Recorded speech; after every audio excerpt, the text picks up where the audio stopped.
This program features live coverage of an African safari and may include animal kills and carcasses. Viewer discretion is advised. Male leopard Tingana, so jump on board. Let's see what he's doing today.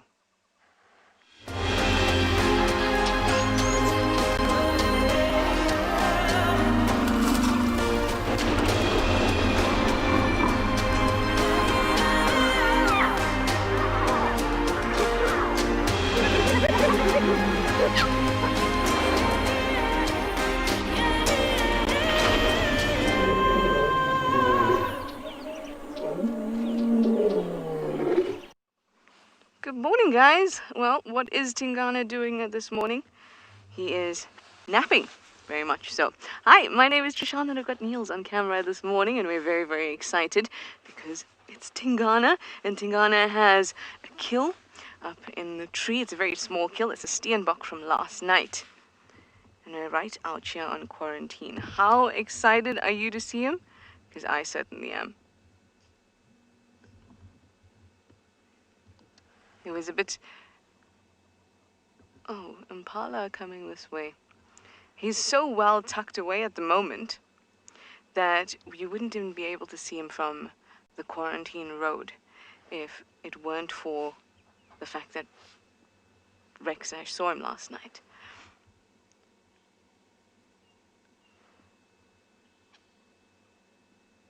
Those impala have gotten his attention now.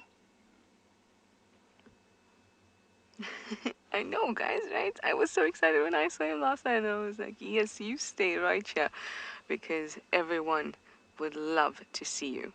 And he's looking in excellent condition. Okay, here comes some impala. So, like I said, he got a steenbok last night, and steenboks are very small antelope, only about 11 kgs. And so far, is that a Cokie Franklin walking behind him as well? So far, he's eaten most of the steenbok with just the head and the legs and hooves remaining. Perhaps he's not satiated just enough and his impala are grabbing his attention.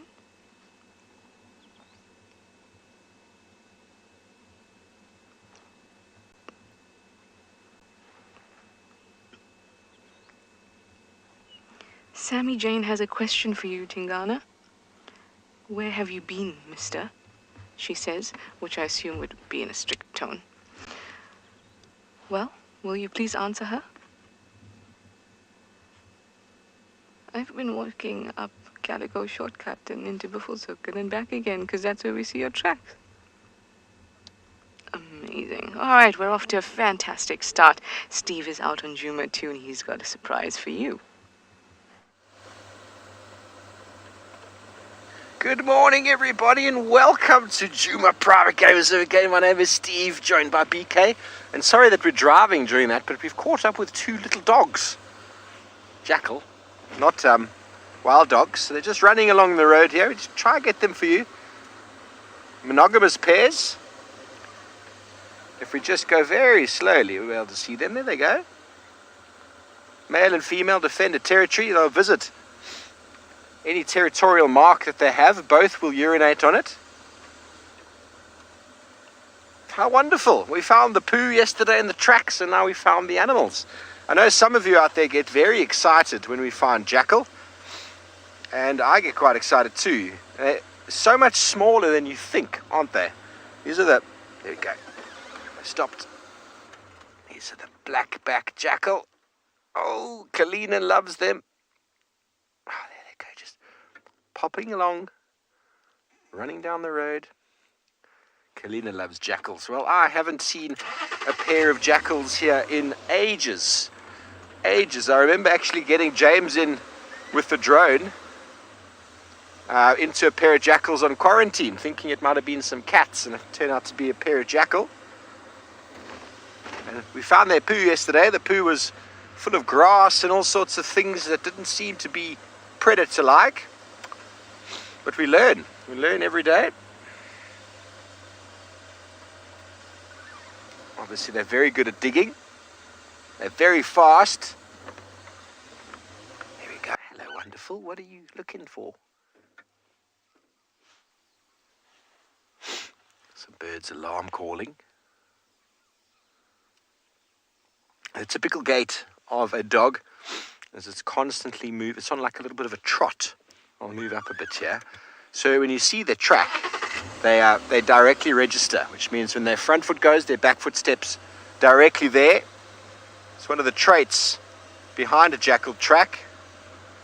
But if they do go off here, it might be difficult to see. There we go, Beaks, you got them here. That's a good question. I'm actually not sure on the answer to that. Hoss wanted to know the average lifespan in the wild of a pair of jackal. And I really don't know, actually. That's a very good question. I'm going to have a look in my book, in my wonderful book. But I mean, I'd estimate it's probably less than 10 years. But that's me guessing right now. It's generally, the larger the animals, the sort of longer they live. But a good question. I don't know off the top of my head. Have you still got them, Beaks?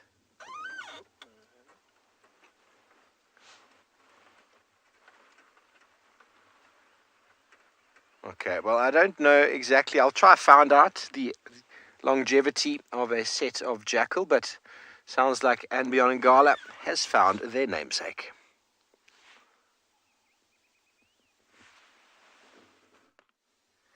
Good morning, everyone. Welcome to andBeyond Ngala. My name is Bunny, and I've got Owen behind me as our photographer for the day.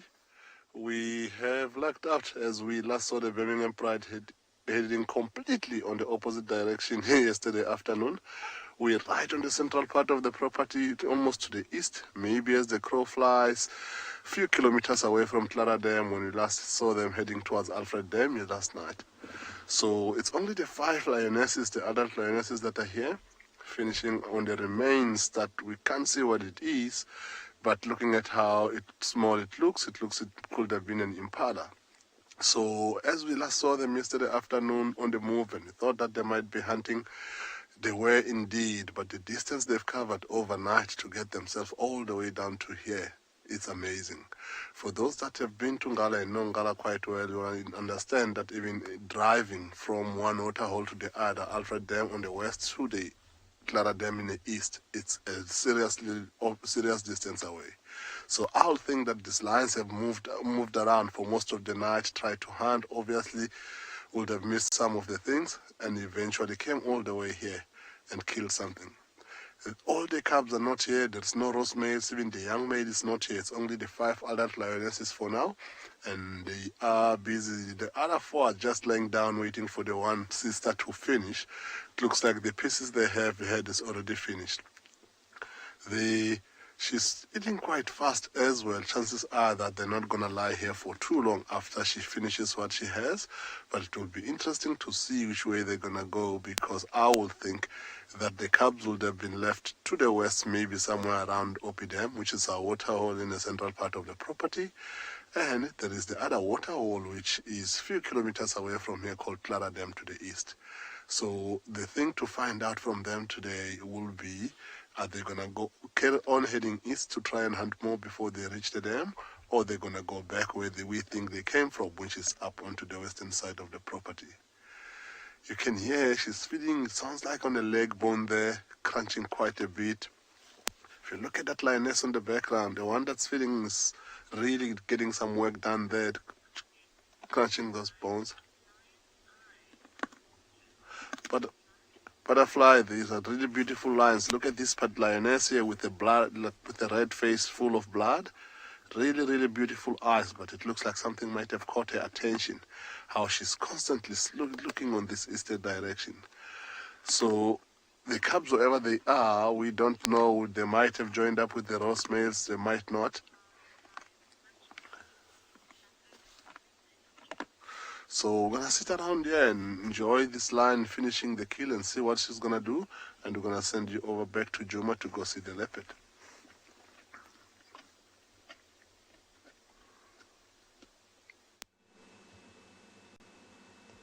And we have Tingana looking at his leftovers for breakfast.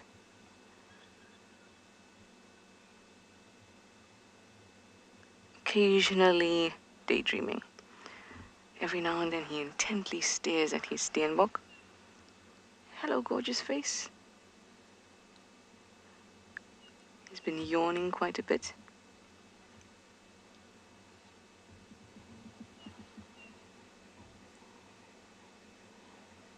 Oh, look at that.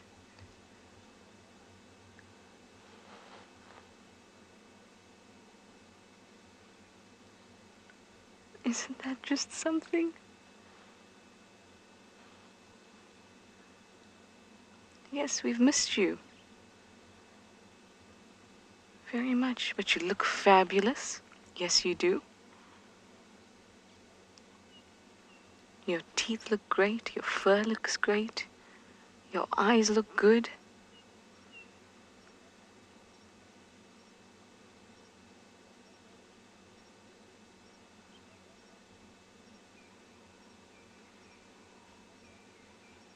He's moved positions for us, thank goodness, to give us a bit of variety.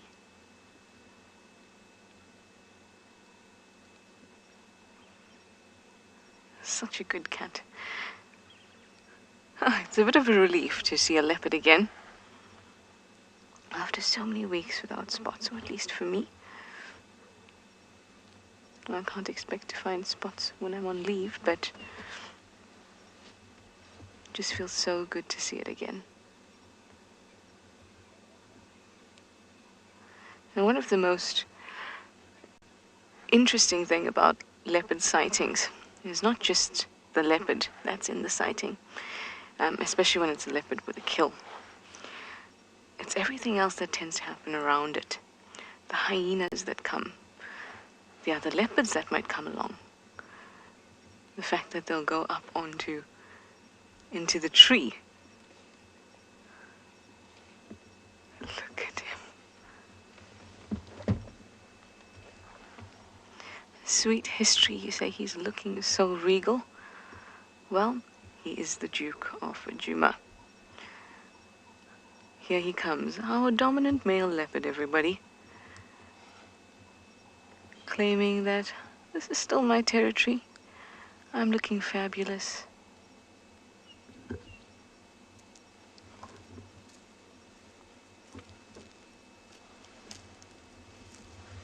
He's got a small spot of missing fur on his front right paw, just above it.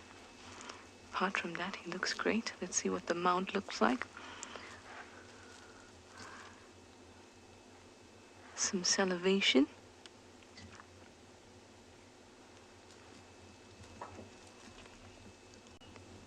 Oh, Emma says that you guys can hear the grass as he walks because the grass is so dry. Remember I told you how it's just...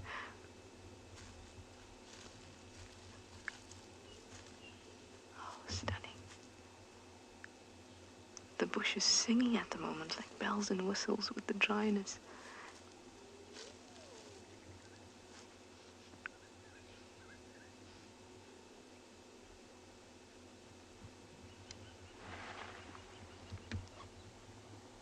We know you can do it.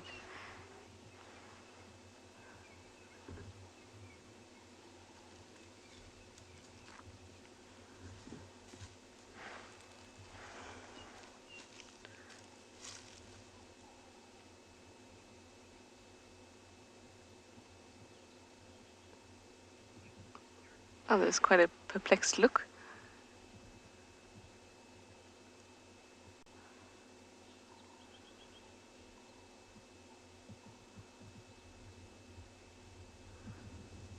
Yes.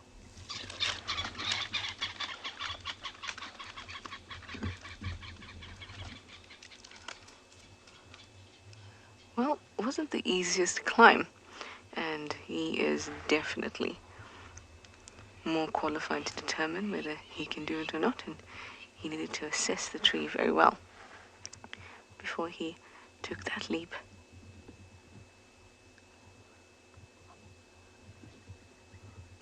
The trunk of the tree is quite long and smooth before the arms come out.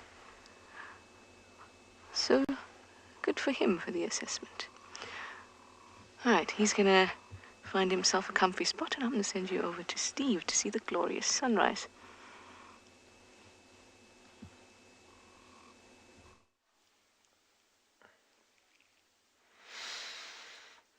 Thanks, Trish. Well, a pair of jackals gave us the slip, and we've decided to stop and just have a little quiet moment here and enjoy the sunrise. And I can't help but think about all the people in the Western Cape who are experiencing extremely cold weather at the moment.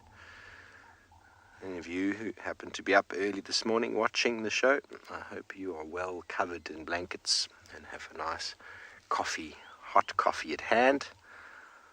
And I'm going to allow you all just to enjoy a moment of silence.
Well, I hope you enjoyed that, everybody. We'll be back with us again shortly while we send you back over to some lions on the move.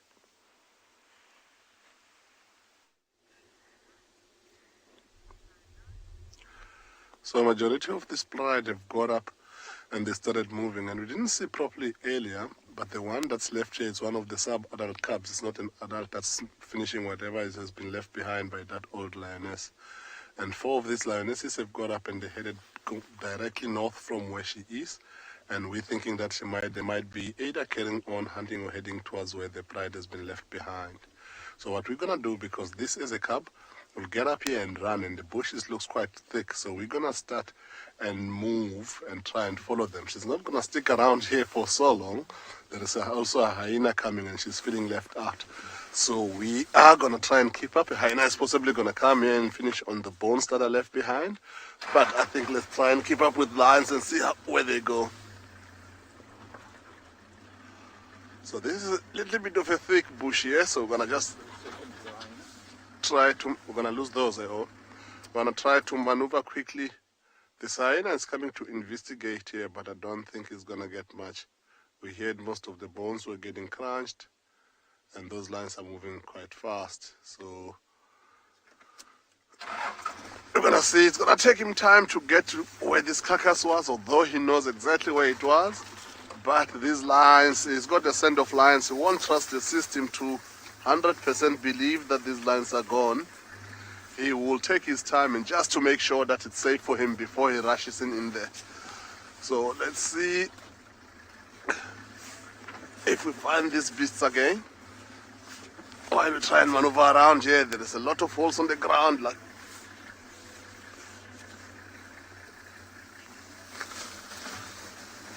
the word easy doesn't exist on when it comes to hunting for these animals. It's about like how well in position they are, and different individual animals will be different on different days.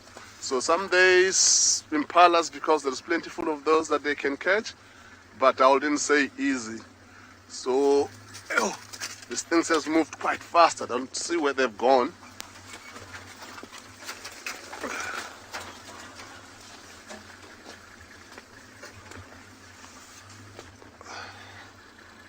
Do you see anything, man?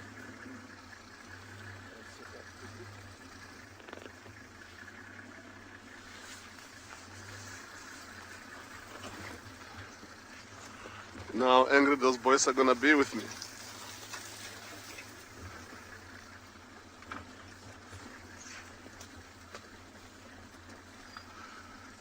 Jenny, it's really a crazy time and getting one a little bit frustrated, but their camouflage is just too great. It's not, with the grass, it's not the easiest thing in the world to see, but they also cover some ground in such a short space of time, which makes it super difficult to keep up, in particular if you didn't say exactly where they've headed in.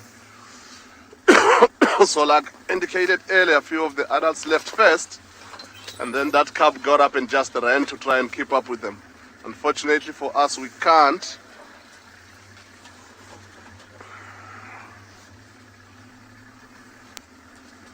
So we'll send you over to Tingana to go have a look at the leopard while we try to see if we can find these lions again.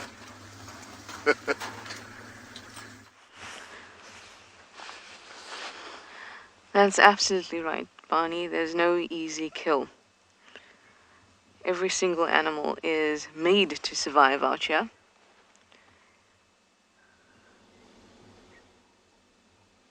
Just like a Tingana after the Steenbok, and just like the Steenbok, who is small and nimble, but sometimes it gets taken. Now this is one of the Steenboks that we see often in quarantine. I kind of appreciate how we have that circle of life here as we watch WildEarth.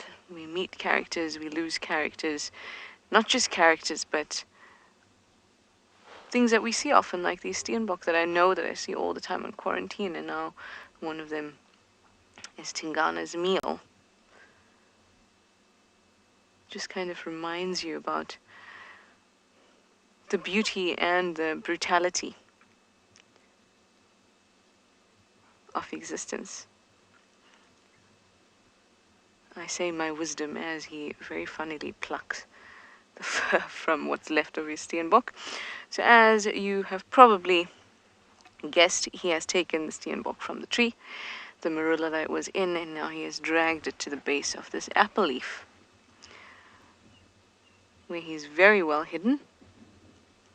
Look at that. So well hidden. So it was in the tree that's in the top left quadrant. And now he is in this apple leaf, at the base of this apple leaf at least.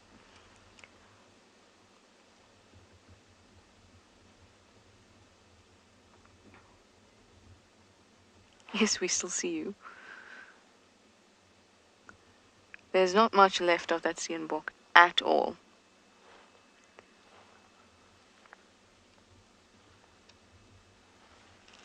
Laureen, you'd like to know, well, how old is Tingana now? Tingana was born around 2006, or in 2006, so he would be 14 this year, which is excellent for a leopard. He's in great condition. He hasn't lost muscle mass. His fur looks good. He's still making kills. He is excellent for a 14-year-old leopard.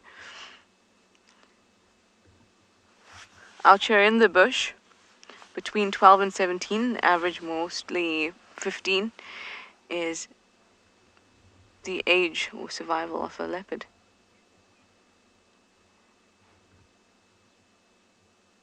You can hear some impalas in the background. But in captivity, leopards can live to much longer. I think the record is 24 years old. And I think it was a female named Roxanne, but I can't remember from which zoo she was. It was an American zoo, I'm pretty sure. And she lived to 24 years and a couple months. At least that is the record the last time I read. But in captivity, you don't have competition. It's not just about fighting with other individuals, but it's about competition for resources.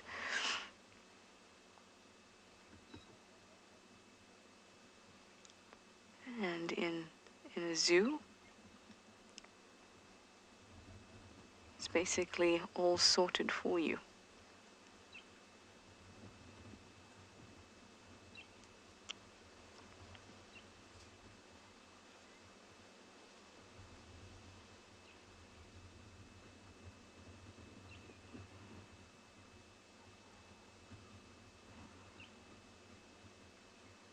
Hi Jasper, that's a really interesting question. You'd like to know why are male leopards larger than female leopards?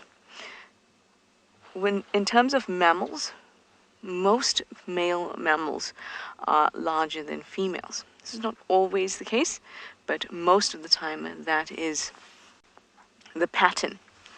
And yes, as you inferred, Jasper, it is because of the fact that they have to compete for mating. See, a female, once it's pregnant, cannot get pregnant again, regardless of how many times she mates once she is pregnant. But a male can go about and impregnate as many females as he can, because he wants his genes to propagate. And in order to do that, he's got to be big and strong and be able to fight off other competitors.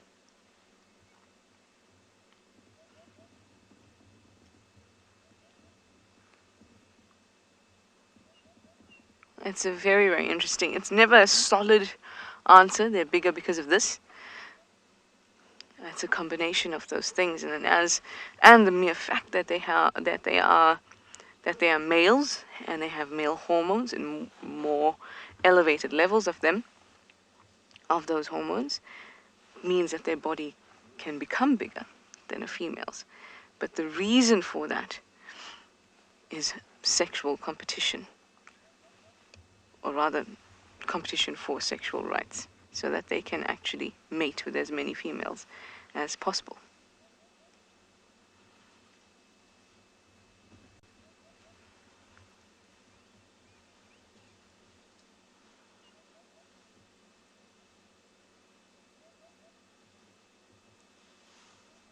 And he is a large leopard.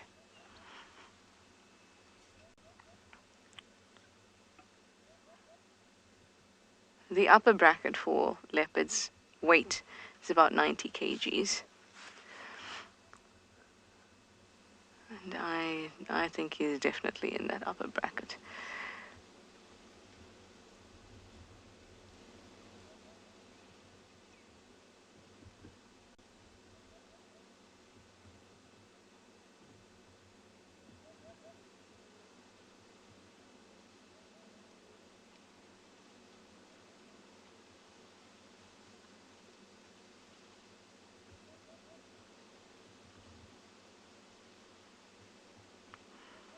There's a termite mound nearby us, hoping that he'll decide to give us the leopard pose here on WildEarth, and that is the leopard on the termite mound with the sun. The sun is beautiful at the moment, and I think that he would just look amazing on that termite mound. Look at that. Wouldn't it be amazing? I think so. Well, we're going to hang tight and see if he gives us that pleasure.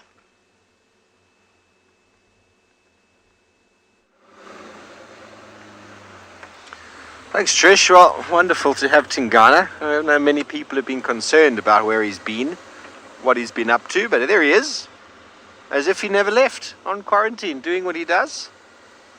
How splendid. So everyone, I found some information about Jackal, and apparently they can live for up to 14 years in captivity, but on average about 8 years in the wild. So I didn't guess too badly. I suppose some recess inside my brain had that information. I just couldn't find the correct drawer. Oh, hello. You're looking very dirty. There we go. That was something I had almost certain we would bump into this morning. A hyena on the move. Now, who is that? I really don't know. It's a comet. BK seems to feel like it's comet. Where are you going, comet? Are you going to show us or find us Shadulu? Oh, another one's coming, BK. Here's another little one that almost looks like a Djuma, but I don't know, I'm guessing. Hyenas on the move. Now, they're not going to the den. They are going towards Pan if they keep up on that trajectory. But they're not looking very interested in anything. It's just a walk. Their noses weren't in the air. They weren't really doing much. They'd probably been on a mission. We heard a fair bit of calling, actually, from this direction while we were up on the top there doing that sunrise. So I'm not going to follow them. And let them do their thing. We're going into a little bit of a horrible block there, so let's keep going.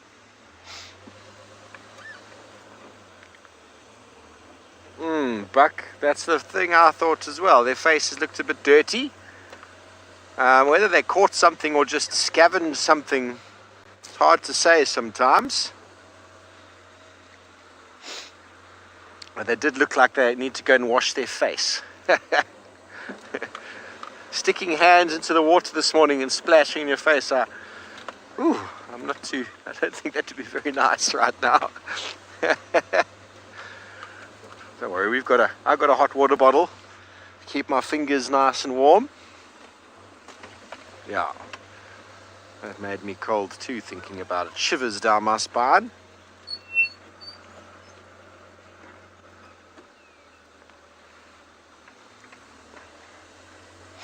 So I'm slowly making my way south and towards the east to see if we can find any tracks of Thandi. If we can figure out where she's been hanging out. I haven't found any fresh female leopard tracks in that area yet, but I haven't been putting too much effort into it. We found lions the day before and then had lion tracks yesterday that consumed a fair amount of the drive. So I'm going to go check the the eastern boundary and the southern boundary and see what's going on. As I said yesterday afternoon, I had some tracks of a female from a few days before in an area that she's quite familiar with spending time in. So I'm going to keep looking in those areas, looking for some freshness. It always takes a few days to get on top of where the tracks are and where you've been. I can't always tell where someone else has been driving, but I know where I've been driving. If I find tracks on top of my vehicle tracks, get a very good idea. Okay, well, we're going to keep driving into the sunrise, and I'm going to send you over somewhere. I'm not sure where, but I'm sure it's going to be wonderful.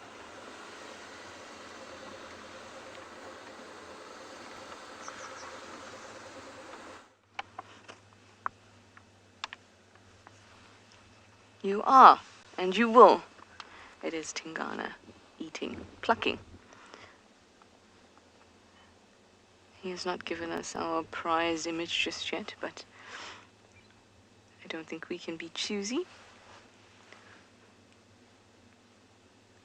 Perhaps he smelled the hyenas coming into Viatella and has decided, no, I'm gonna tuck all of my food away so they can't find me. Oh, making a move.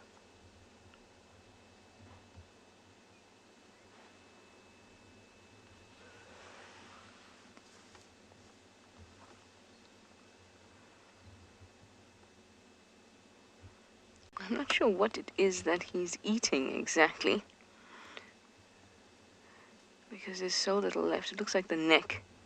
Perhaps there's a bit of meat left on the neck.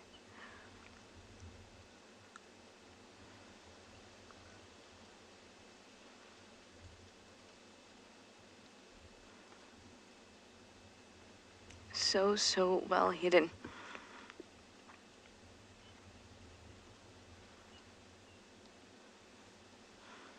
Did I get that right? Leopard's eye sockets or eye sight is amazing. Snazzy. Oh, bless you, Tingana.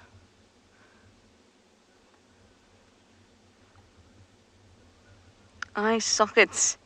Well, Snazzy, you are after my heart, aren't you? Appreciating that kind of thing.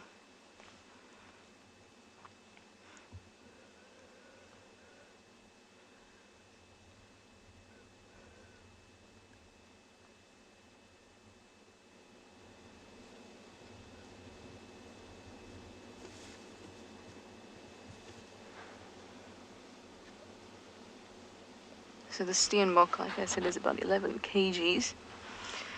And the average leopard, and I think that he's larger than the average leopard. The average leopard would need 3.5 kgs worth of food per day. That's not what they eat every day, but if we had to average out their kills, their requirement per day would be about 3.5 kgs of meat for a male.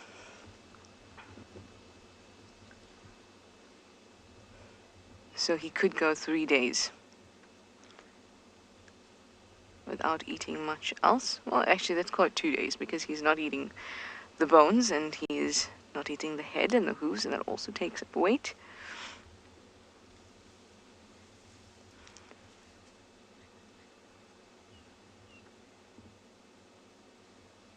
Hopefully that means that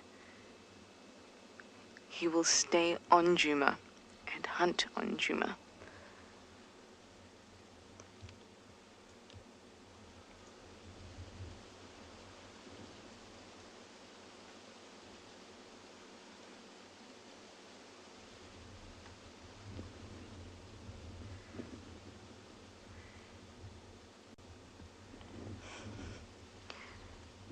Can you see that awkward smile that he's giving us every now and then?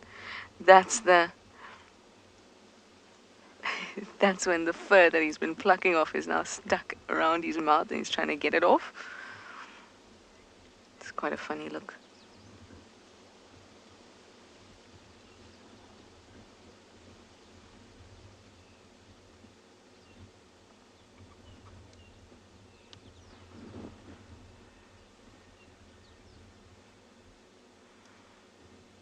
I'm picking up my head and looking around all the time, just because I'm so used to, with sightings of Tlalamba or Tingana and them having a kill, one of them showing up.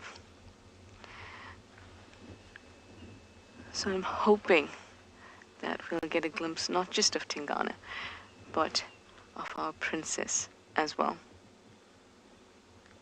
WildEarth relies on support from viewers like you to carry on broadcasting our daily live shows. A small donation goes a long way in helping us on our mission to connect the world with nature. Please visit our support page to see how you can help and become part of the WildEarth family. We have lost those lines. They went north into this particular section to our right. So what we're doing, because we couldn't see earlier, we looked around the roads and there is no truck crossing over. We are going to drive this road and do a big loop around to see if we find any fresher tracks crossing the road.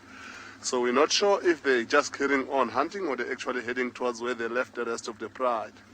So as it is now, we have got no idea where they could be. They could have joined the pride and lie down, or they could still be on the move.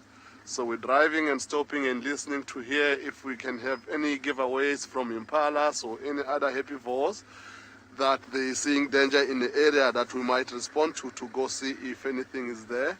So far, no luck. We will loop around. If we don't see anything on the roads, we might end up going down towards one of the dams to go give it a check and see if they haven't made their way all the way down there.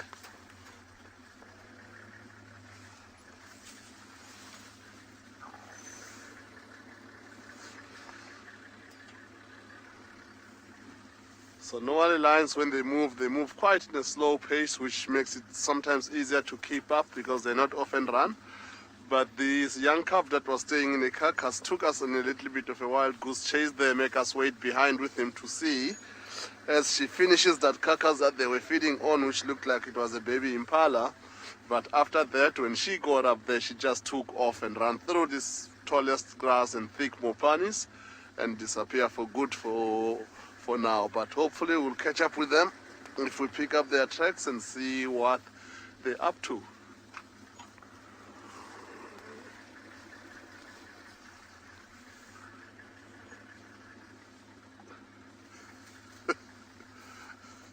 Tammy, I don't know if I'll call it that. They've got places to go and things to find. The baby impala was such a small thing that they don't have full bellies. They still need to get a little bit more food. So from their side, they just need to carry on, do what lions do best. But unfortunately for us, the bush there was not the easiest bush to try and keep up with them. But hopefully they're going to come out into the area where it's going to be a little bit workable for us to be able to get to them again.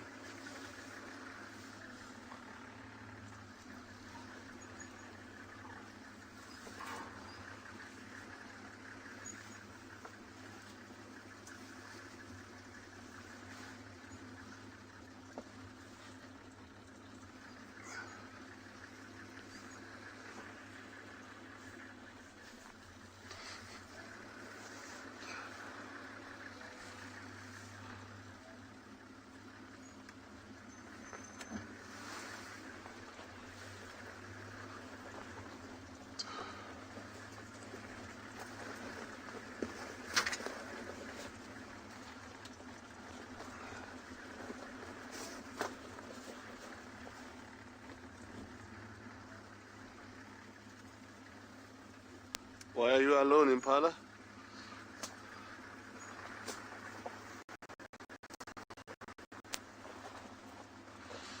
Yeah.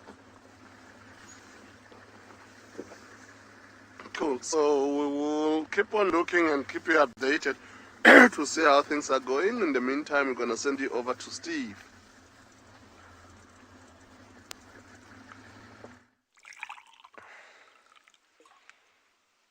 Thanks, Barney. Good luck finding your lions. We are right on the southern side of Djuma now, and we just heard lots of lion calling, roaring in fact, but it's coming from inside Little Gowrie. Not too far away, but it's not within our boundary. So here you can see the wonderful shadows or reflections of what was the Weaver colony. This puddle of water that we have below Twin Dams itself has really managed to maintain, although it looks quite messy in there now, it's managed to maintain an enormous amount of moisture. I've never seen it this wet this late in the year, so it really is quite special to see. We've had lots of rain this year, some late rain as well. The grass is looking good. There's still trees loaded with leaves. There's a time of plenty for the animals in the wet season, or should I say in a time of plenty for animals without a drought. So we're going to see our buffalo numbers swell.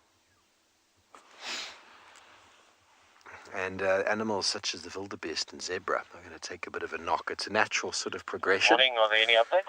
Sorry about the radio. Natural progression, and times of abundant food, the vegetation is thicker and the buffalo herds get stronger and fitter. And the dense vegetation actually eliminates the visibility for wildebeest and zebra, and there seems to be a switch in the diet from lion, that is, although we still will find our lions hunting a lot of buffalo. They are in good condition. Water, everybody, the currency of life. Wonderful little lily pond.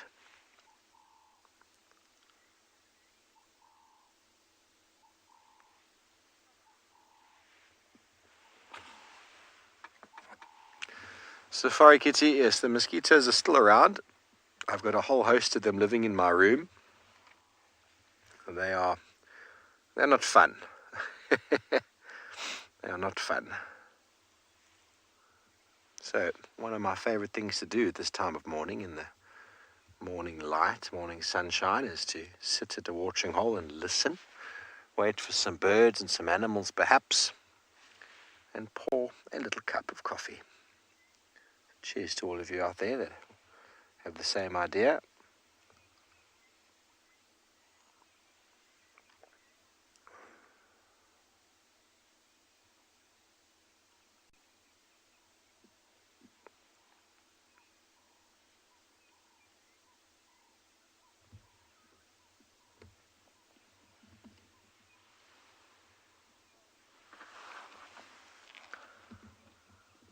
Oh, hello. Oh, wowza, look at that. That's a snipe. How cool. Oh, cool. Well done, BK. I have not seen one of them in ages. They got so much sass. They're always wiggling their bottom. Nice long probing beak.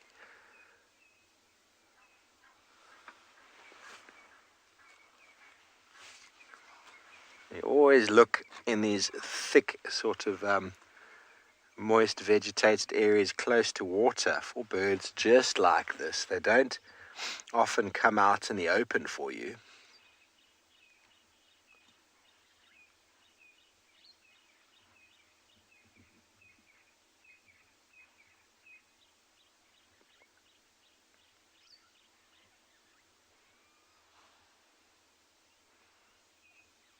The male painted snipe, great painted snipe, I do believe.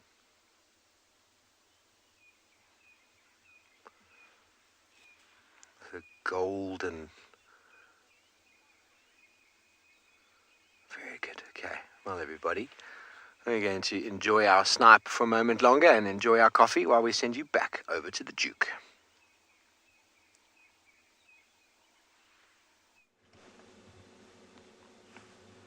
Oh, excellent, Steve. We were just saying it's very chilly today, although the sun is hitting us nicely. Apparently it's warmer than it was yesterday, which I find a little bit hard to believe. It's 11 degrees Celsius, 52 degrees Fahrenheit. I think it was 10 degrees Celsius yesterday. But the wind is chilly, so coffee and snacks, Steve, sound great. Tingana is joining him with the snack bit of it, at least. No coffee for this cat.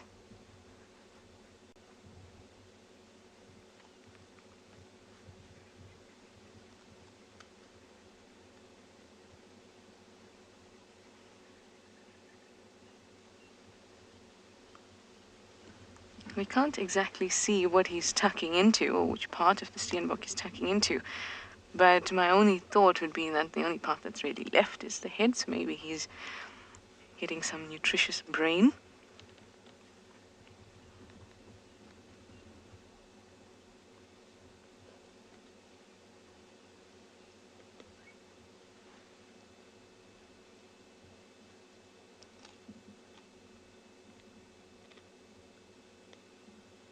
You'll be able to hear him crunch as he goes about.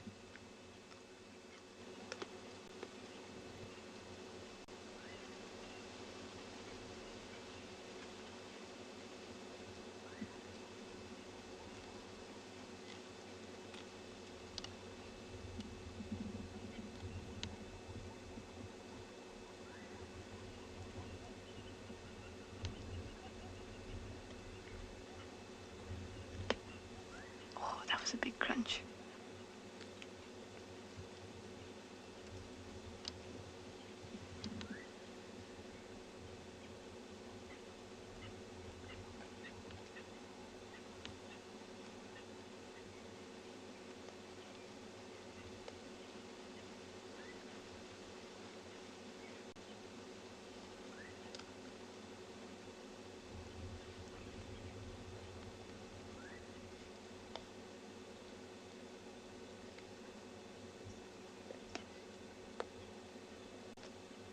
Now cats have 30 teeth, and they have these carnassials, which are modified molars, premolars, that act like shears. Oh, that was a proper crack.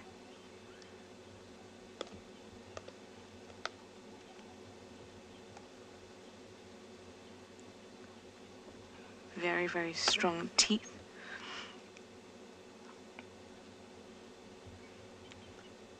Lovely. Enjoying his breakfast. Let's go find out how Steve is enjoying his snacks and coffee.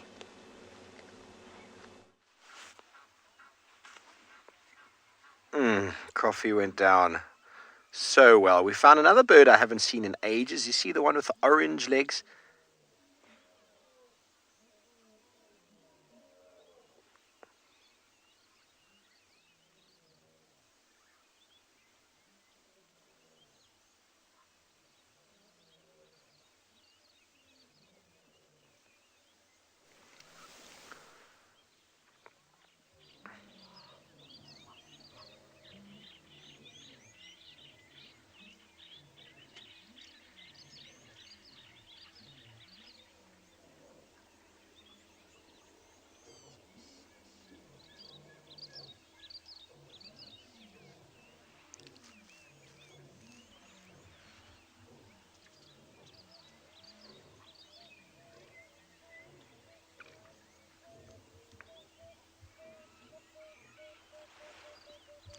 Sorry that I went quiet there, everybody. I hope you could hear those lions calling, coming from directly south. So that is the black crake with that ridiculously luminescent orange or yellow beak. How cool is that? He's also got a bit of a bum flick. Those brightly orange legs and the black body. It's a mature adult with a bright yellow beak. Almost looks like he's going to some sort of disco night trance party with that glow-in-the-dark beak. But like the snipe, both these birds are very commonly found around the edges of what we call rank vegetation. So very moist, saturated ground. And it's interesting because they both have an overlap in food with regards to earthworms, crustaceans, and mollusks. Whereas the black crake will also feed on insects, even small fish, plant matter, and some seeds. Very long toes to allow them to walk on that mud. And very nice to see. I think the snipe and this black crake are the first I've seen on Djuma. And that habitat we talk about, how this little puddle below Twin Dams is quite rank and quite prominent now. It hasn't been here very long, last year, the year before that I recall. And so these different habitats that occur around provide the different food and available area for many, many different species. Leafy, his eyes match his legs. Yes, they do, don't they? He's a wonderful little bird. It almost looks like he's been out all night with those red eyes.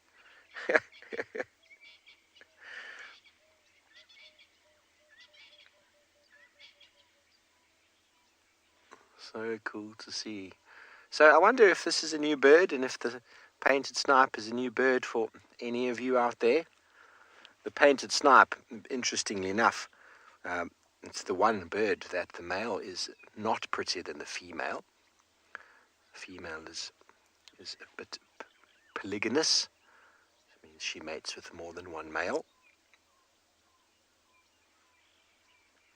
There's not many birds in the bird kingdom that we know of whereby the female is not the carer of the babies. That's why she looks prettier than him. We always talk about how majority of the time the male birds look prettier than the females.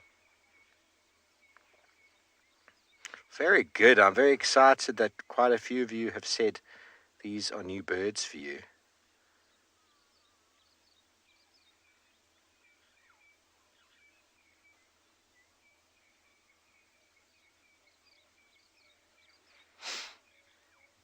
Very nice. Add them to your list, your virtual list, and this guy's giving us such a splendid show.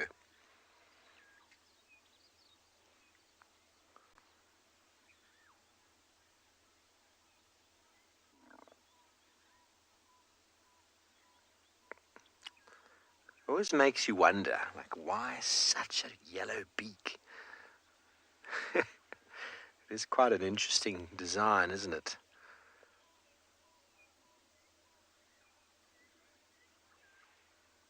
You know, nature's wonderful, and you look at some of the things and you've really got to think. Yes, exactly. Highlighter yellow.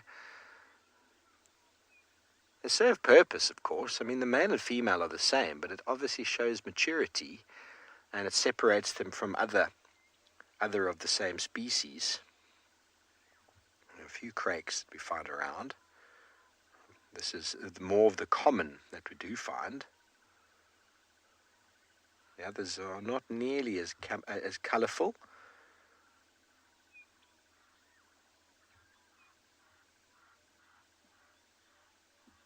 But all very large feet, all similar sort of behaviours of moving through sort of short rank grassland. And there's a couple of them yet on the list that I haven't seen in my life. Some specials.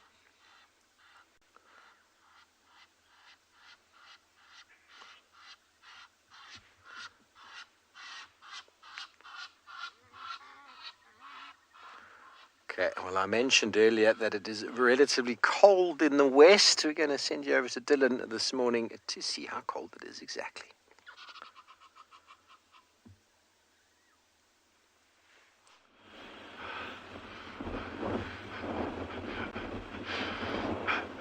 Good morning, everyone, from what is genuinely a properly cold morning out here at Tswalu Kalahari this morning.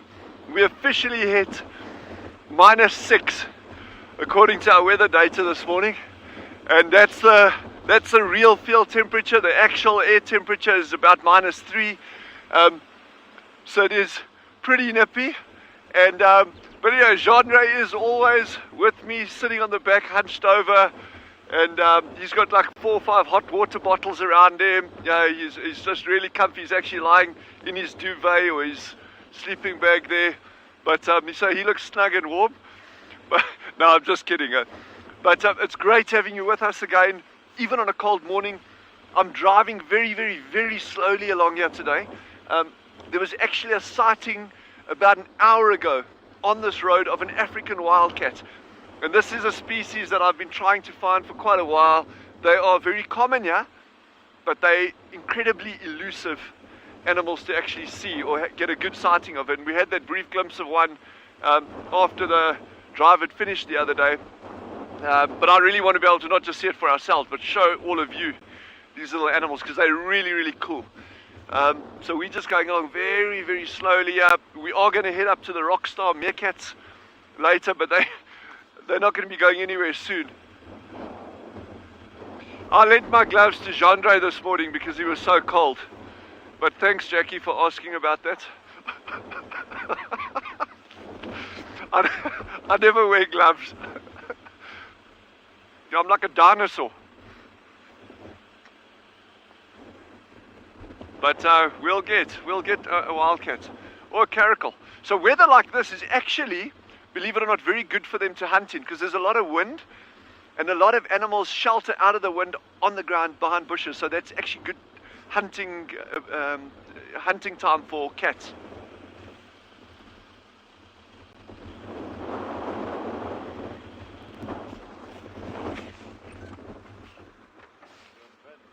Yeah, I do. Well, good morning, everyone. We are also experiencing quite cold weather, not quite as cold as Tswalu. However, it's about 10 degrees right now, so it's chilly. And these impalas are all also enjoying the nice warm sunshine on this chilly morning, grooming themselves, just generally not moving about too much, trying to conserve their energy. Good morning, everyone. I'm Michael Anderson. Behind the camera is Gerrit, and this morning we have been searching around for any signs of those cats that we saw yesterday. The lions we didn't find any tracks and signs of, so we're going to go and head over to that area where the leopard was with the youngsters and see if we maybe can get any of that stuff out to you. We'll see what we can do. But we've been driving around and just enjoying the beautiful golden sunrise and the nice early morning light, stopping frequently to just listen to any sounds here at Pride Lands Conservancy, especially near our eco-training camp. There's a nice dam there which often provides us with lots of interesting sightings. But these impalas are beautiful this morning. It's a nice big herd. There's a male standing at the back proudly protecting his herd, his harem. And there's all the females and youngsters that are under his watchful gaze. It's interesting that the herds haven't become mixed. They're kind of staying quite separated still, males still fiercely guarding their little harems. Look how dark the fur is this morning. Sometimes we saw those male impalas the other day fighting, and their fur was light and shiny and sleek. And these impalas don't look very shiny. Now, it's not that their coats are in any worse condition. It's that it's that they've fluffed themselves up in order to keep themselves as warm as possible. You know, when you've got your big parka jacket on, it's got the fluffy hood. That keeps them nice and warm. So that's what they're doing. They've raised their fur up in order to be as warm as possible. Emma says they're very fashionable because of their fluffy coats. Emma's in the FC.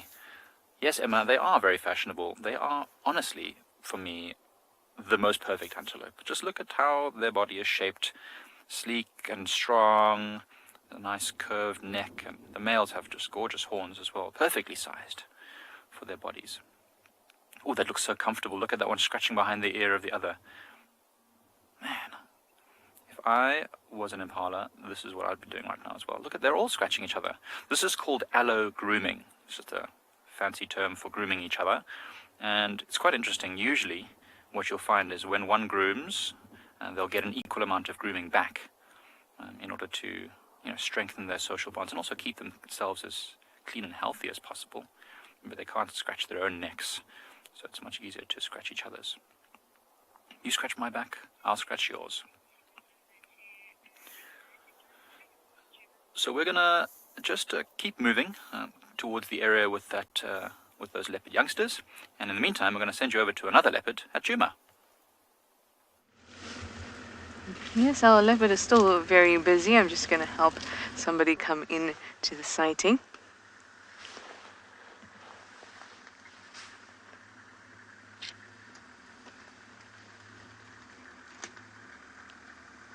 He's so well tucked away beneath this apple leaf that it's quite difficult to see him. He's just at the base of the tree there.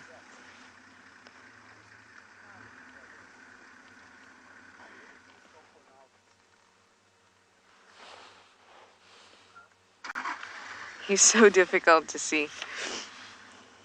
But that carcass will be done very, very quickly, so I'm sure that he'll be up and about and find a nice spot in the sun. Well, I shouldn't be complaining if Tswalu is -6.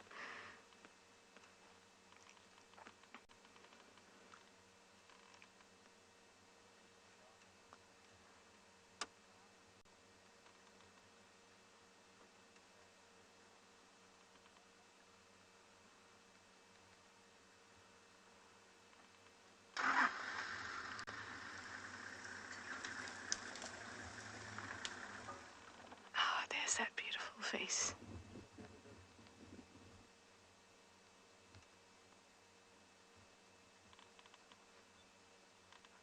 Eyeing out the other vehicle.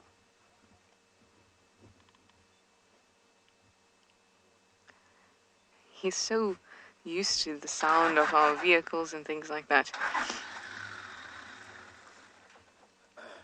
I feel like it's almost an obligatory look.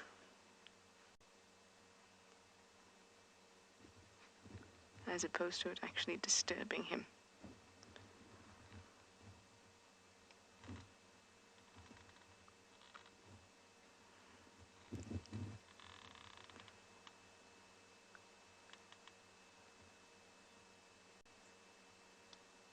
What have you seen? Ah, he's looking in the opposite direction. Ah. Can you hear there's alarm calls just off to the south there? I wonder if they can smell him, because they definitely can't see him.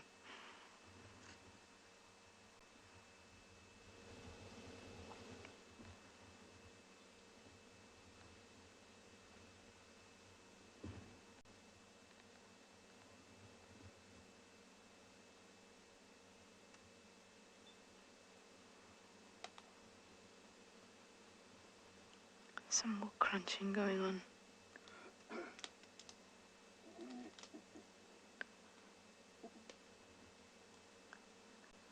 Gorgeous. From one feasting creature, let me send you over to some others.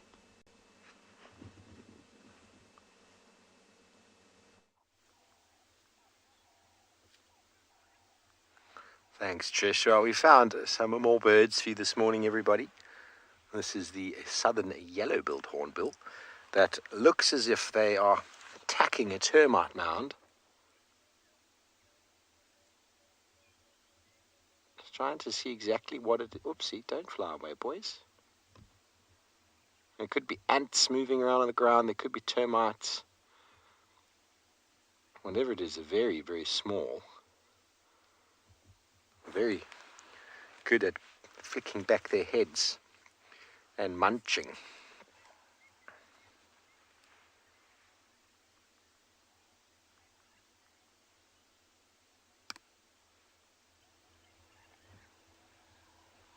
On cold mornings, it's actually a very common sight to see hornbills standing on the top of termite mounds where those vents sort of expose and the air comes out. There's warm air currents coming out of termite mounds in the morning, and probably in the Kalahari you'll be able to see the steam flowing out there when it's -6.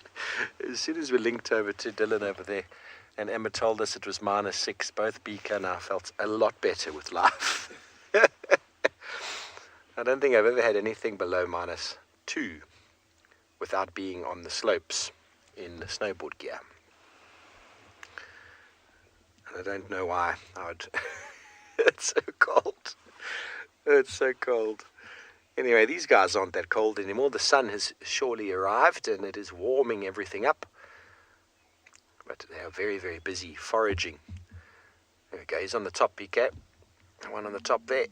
He's found some more. Now, that's kind of like the vent up at the top of a termite mound. And sometimes you'll find them sort of perched just over the vent. There we go, just like that, with the heat rising off of it and that warmth obviously going into the feathers.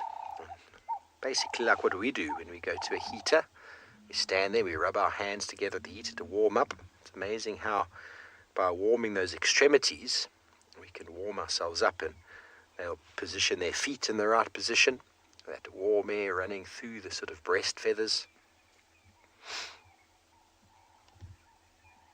But then feeding is also a good way to warm yourself up.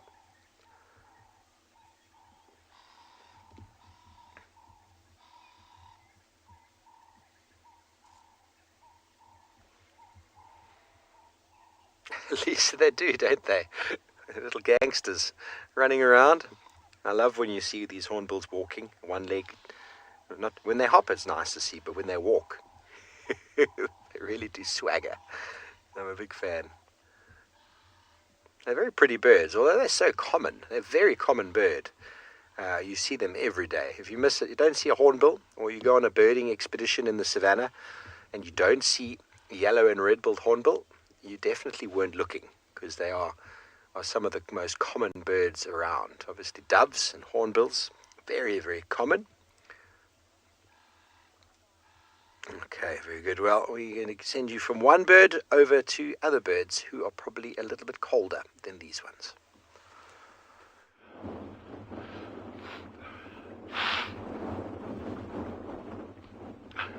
Well, Genre and I wanted to actually come down, and I was curious to see just how cold a duck's feet would get.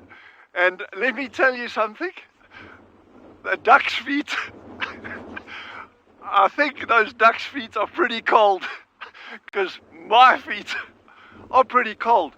This water it's cold. And I just had to do this as an experiment to see what it feels like in this water. So, that's old Shelby, Mr. Shelby over there, and he doesn't seem to mind this water, but it is very cold. I can tell you now, it is icy cold. Yeah, and I was saying, this water actually doesn't get so cold. It retains its heat, but Yeah, I have some expletives, but it's probably not appropriate for this time of the morning on camera. But yeah, no. You!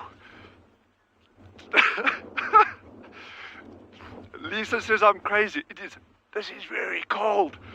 This is like, genre, it's your turn. No, I can tell you, I've got huge respect for that duck and anything else that lives in this water. Yours is... I did bring a towel with, by the way, if anyone's... Yeah, wow. Yes. Woo, la la. Yes, that is... I can't even feel my legs. I don't know what that duck is thinking. Now I know why they nest underground on aardvark burrows. That's where I should be at this time. Yes. Ooh.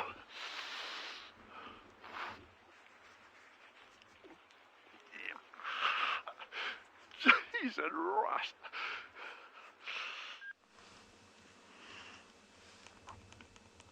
Dylan, there's absolutely no good reason in my book for you to do that. Not a single. And for all the strange things that Dylan does, I find very good reason for it. I love his curiosity. But that, Dylan, I draw the line.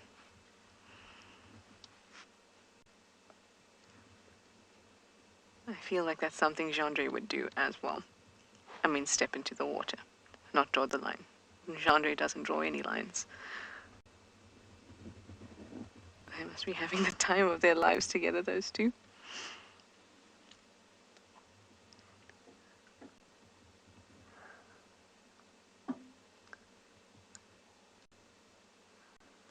Well, not much has changed on this end. Tingana is still trying to get as much as he can out of this carcass.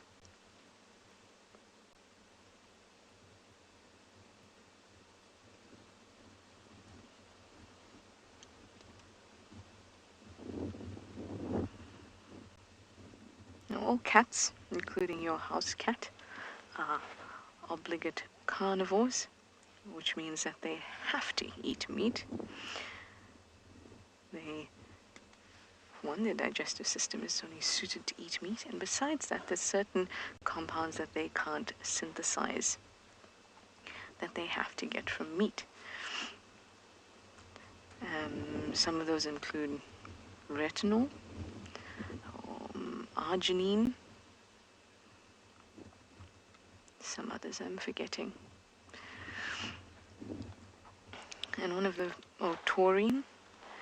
One of the things that will start to happen when they don't get this nutrition is problems with their eyes, usually the first sign. So retinol is very important in kind of the synthesizing of tears, and without it, or with a retinol deficiency, their eyes will get quite dry. And you know the rods and cones that we've spoken about? Rods perceive the light, cones the color inside of your eye. Those rods, or the rhodopsin in it doesn't get synthesized properly, so they can get night blindness.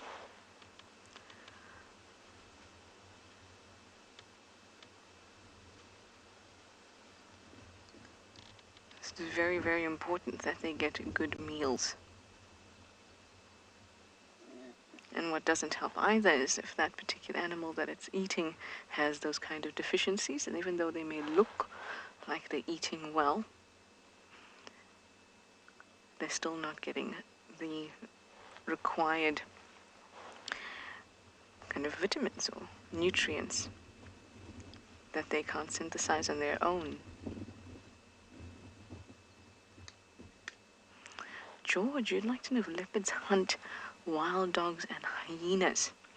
Generally speaking, predators don't actively hunt other predators, and that's because as you go up in the food chain, there is a reduction of energy that is available in that carcass or in that animal. So if you're eating a herbivore, it's still getting direct energy from the plants, which are basically having 100% energy from the sun. Oh, there's a nice bit of flesh. Well done. So they won't generally eat other predators because they're not going to get very much energy from it, but they will get protein. So you will see them eating them if they come across a dead predator. In the case of cubs, that's different because that's infanticide. They will actively go after a cub that is not theirs. But generally they will steer away from eating or actively hunting each other because what they get from it, nutrition-wise, is not sufficient.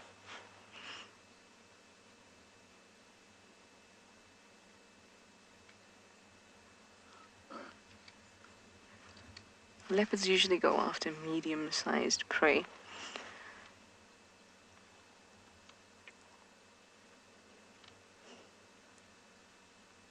An impala is just basically the perfect meal. You can eat it for a few days. But leopards have been recorded to go after animals that are much larger. Even giraffes or even a 900 kg eland. It has happened before, but it usually would happen in an area where there's not a lot of competition. And they don't have to hide their carcass, don't have to hoist their carcass, so they can just kill that animal and be right there and eat. Okay, I think he's almost about finished. Let's see what he does. I'll send you over to Barney in the meantime.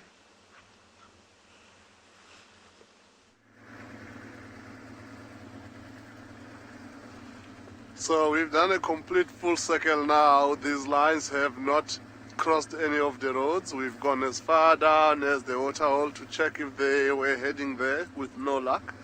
So we are now heading sort of back towards the last area where we had them. We've got trackers back in that area following tracks at the moment. It looks like they might be heading back towards where they left the rest of the pride. So of course it's still nice and cool now, so the trekking session might still take a while because these lines might still be on the move. Earlier on, while we were sitting with those that were feeding, we did hear some that sounded like a male line calling right in the central part of the property. So to give the tracker some time to do what they do best, we are gonna maybe take a drive, a slow drive, check a few other areas while they walk on those tracks and see if they come up with anything. We don't know what's gonna happen. We might even be lucky to come across the other line that was calling earlier on. So as it is now, the lions have outsmarted us for the time being, but hopefully we're gonna catch up with them at some stage. And hopefully by the time we catch up with them, the rest of the pride will be there. And it would be nice to actually see the rest of the pride if they actually managed to eat anything overnight, or was only the 5 that we saw that managed to get that baby impala. Is she looking for me?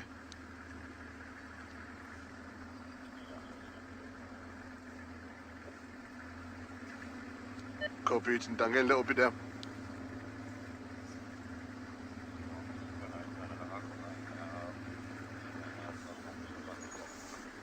And Aksunzo. Copy it. So we just got some excellent news from the trackers. Excuse me for talking on the radio while I'm talking to you, but I thought that was important. So the trackers have just contacted me. They've just found these lines. I got too excited. I didn't even ask if they've got the rest of the pride together down there. So we are gonna make our way back. We're not too far from that area yet, so we are gonna make our way straight back and see what unfolds. So while we drive on this direction, doing a bit of what we call a Ferrari safari, 30 km per hour, we're gonna send you over to Steve. Thanks, Barney. Well, we've moved on from our hornbills, and I'm free deep inside of myself with the thought of of Dylan climbing into water at -6. I don't know what to do with myself. I actually lost words, Dylan. I think Dylan's a little bit mad, everybody. And I say that with the kindest heart. I say that with the kindest heart. Better him than me, I tell you. I'm at the thought of it. I can't imagine. We were cold at just the thought of -6, and he decided. I don't really know what to say. So anyway, we're coming down to some. I think earlier I said how off-putting just thinking about splashing water on our faces. Do you remember that, Beaks? Woo! So anyway, we've decided to come to some water of our own. We're coming down to Chonji. The lions called another time while we were there, but it sounded like they were slowly moving. We're not going to stick around there any longer, but at the time, as we're coming in this direction, looking for any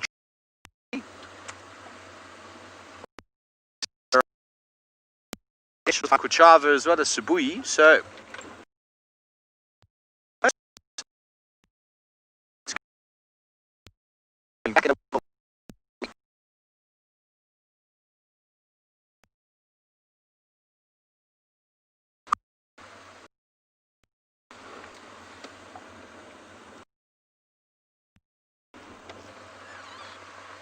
okay, it seems like we're losing a little bit of signal, so let's send you back over to the madman Dylan himself and see if he's managed to freeze himself to death.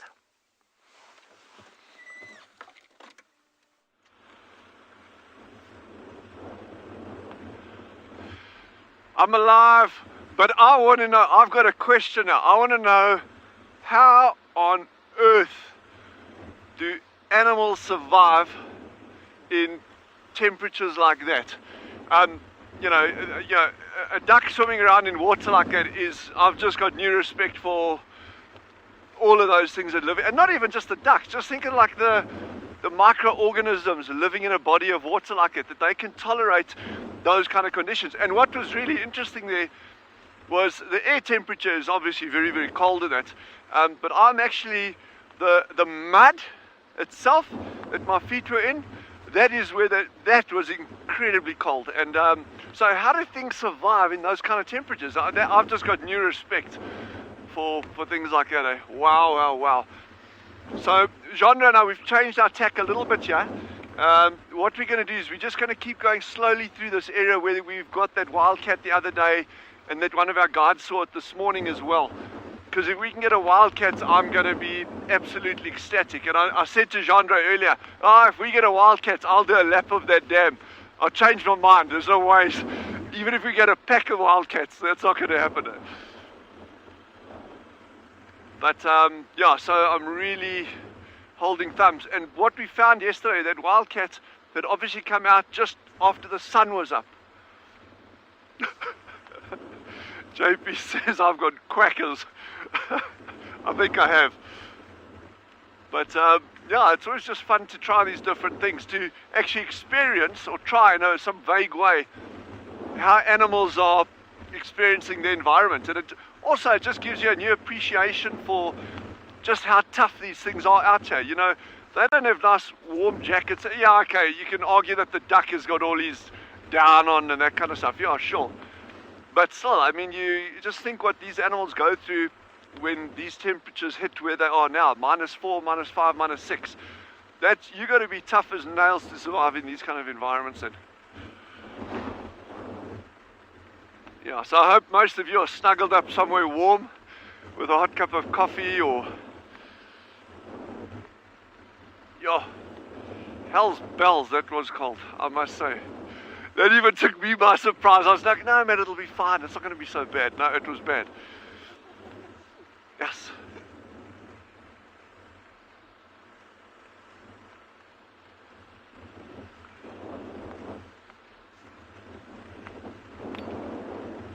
So Claudia, that's a very good point, and that's what my reasoning was there as well. Claudia's wondered if the water's like, he's always wondered if the water's a bit warmer, and that's why ducks will stay in it. The water is actually, the thing there was not, the water itself was cold, but it was the mud at the bottom. That was what really nailed me there. I was very surprised by that. That was, geez, I guess I shouldn't be surprised with the ambient temperature being the way it was. I don't know what was surprising about it at all. So we're just going now that the sun's out. Those cats could start hunting at the burrows now, waiting for the meerkats to come out. So let's just stick with us a bit, and we'll try and get this cat for you.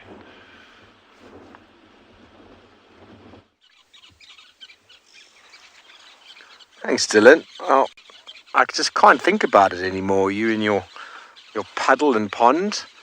By all means, it was probably warmer at the bottom, but then you got out into the wind, into the cold. Not fun. Well, anyway, we've got a couple of birds over here, 2 swallows. It looks like the great striped swallow. And they've just got little flecks of white, or little flecks of rufous on the chest, and the longish sort of tail streamers. And the more common that we find around this watering hole is the mosque swallow. But the mosque swallow has got a white throat and a rufous chest, and these guys definitely seem to me like they've got little flecks on the chest, don't they? If they would turn around, we'd be able to see them.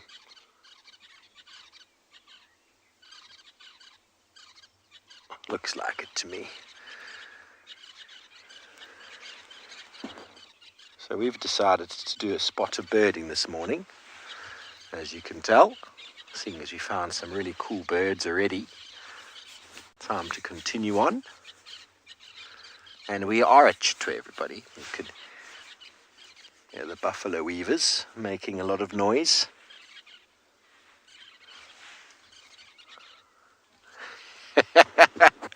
Jackie, birds' ears are on their head, but they don't add any streamlined ability. They don't have the need to pick up the sound like we do. Birds are able to call, and the calls that they make are at different frequencies, and so their ears are well attuned to that. But if they had ears sticking out the side of their head, that would lead to a bit of drag, and birds are all about being streamlined. So they've lost the need for ears. But if you've ever seen an ostrich, they've got pretty large conical sort of shaped discs on the side of their head, which are or not should I say discs, but little lobes that are internal. And it's all about streamlined ability. Just like reptiles don't have ears that protrude, more like just a little hole in the head that allows the sound to go in. And birds probably are the same, just we can't see them with all the feathers. Blacksmith Lapwing, look at his wonderful reflection. He's looking at himself going, yes, let me straighten myself up here. Straighten myself up there. Yep, just a little bit more. Beautiful.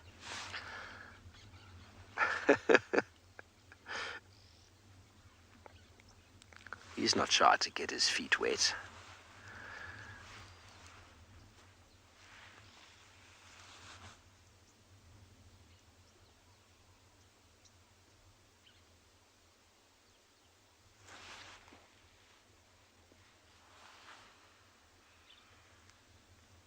Beautiful reflection.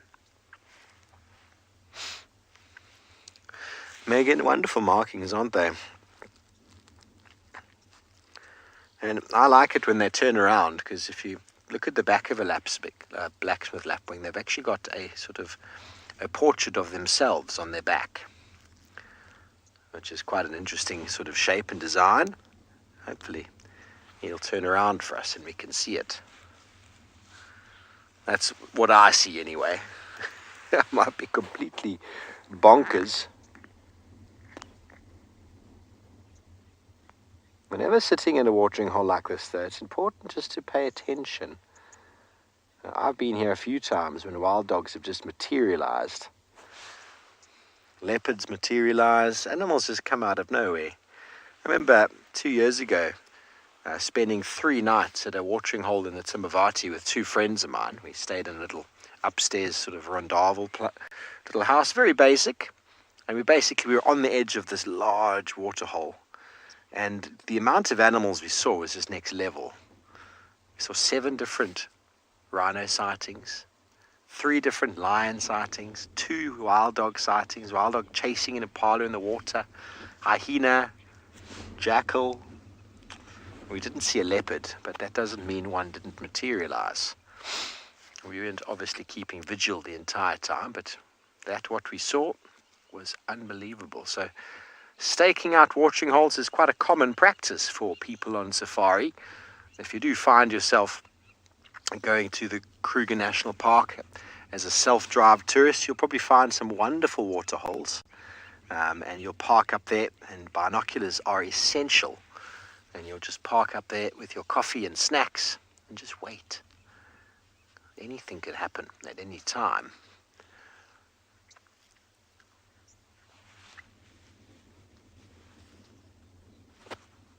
Okay, well, we're going to stay here with our birds. We'll send you over to Tingana, who's enjoying his meal.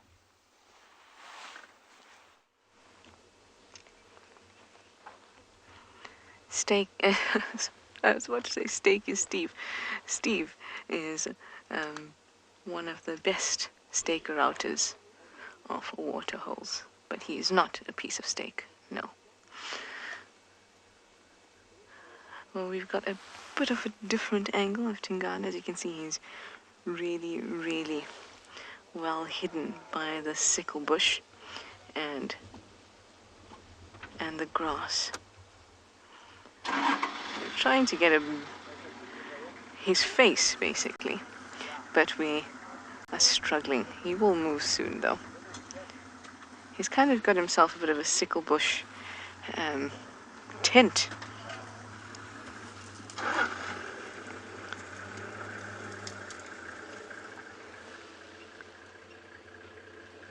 You could throw a top over that and you could stay in it.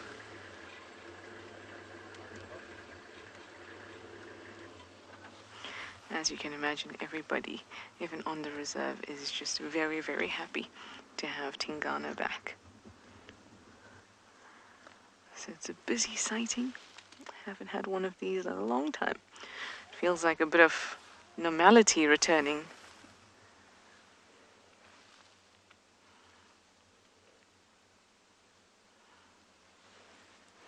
Fernaz, you're 13 years old, and you'd like to know, is it true that leopards can rotate their paws 180 degrees? Did I hear that one correctly?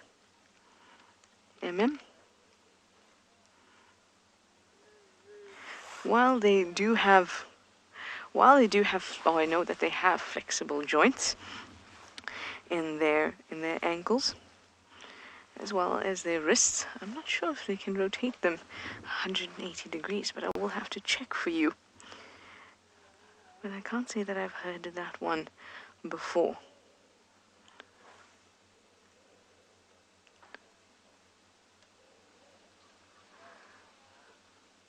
They need to have flexible joints in their wrists and their ankles, because that allows them to have good traction, good movement. But in order to rotate them 180 degrees, that actually requires a few things. For example, one of the things I can think about immediately when it comes to rotation of limbs and joints and things like that is an owl and an owl's head, the rotation of an owl's head. So at the top of our neck, we have 2 joints that allows for rotation, right? But an owl can rotate their heads basically 240 degrees. So it's 3/4 of the way to the right to 3/4 of the way to the left. And that's because they only have one of those flexible joints. It's kind of like pivoting on your heel. They don't have the restriction of the up and down one like we do. So structure has to be different in order for extreme rotations at certain points of the body. So that's definitely something to check out. But as far as I know, I haven't heard that one before. Alright, it seems like everybody is staking out something. I'm staking out Tingana, Steve is staking out the waterhole, and Mike is staking out a tree.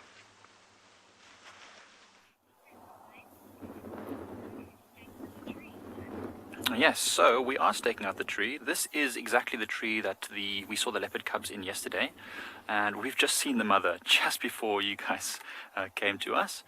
We just saw the mother quickly jump up into that tree, grab what was left of the carcass, and then go down out of the tree again. There's still a little piece of the carcass there. If you had zoom in just there, you remember where it was, you can still see a piece of leg just up in that tree there. So the mother just quickly ran up there, grabbed it, and went down again. And she's hiding in the thickets to the left of us.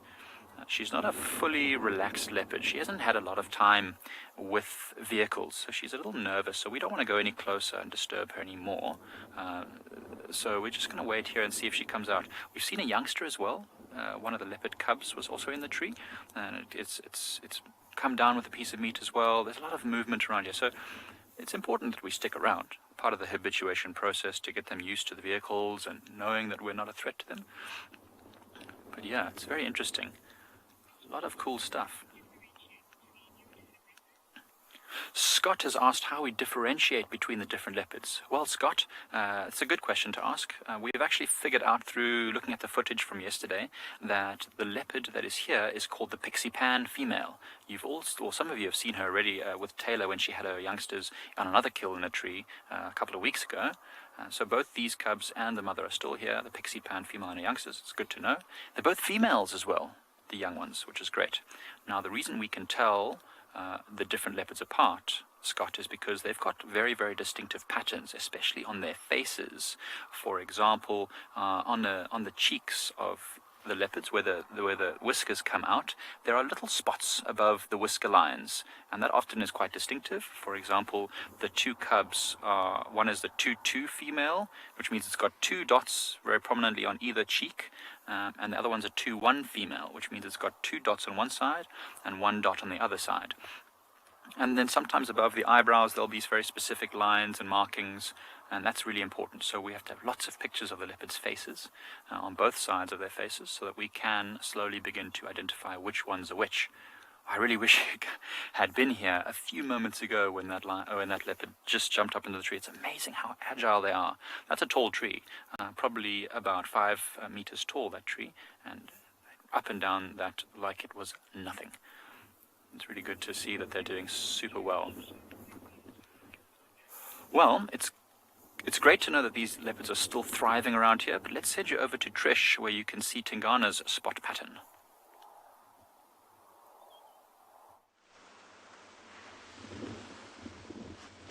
Well, my spot pattern is not very clear at the moment, but when I show you my face, then you'll be able to see my spot pattern. It's 0-0. Unlike Tingana, who is a 5-5. Hopefully he'll show us his 5 spots above the whisker line.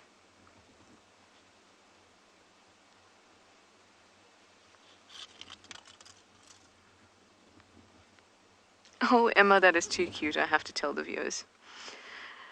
Emma says she's got a 10-3 with her freckles. So spot pattern are basically the spots above the whisker line. Hope I will be able to give you a good view.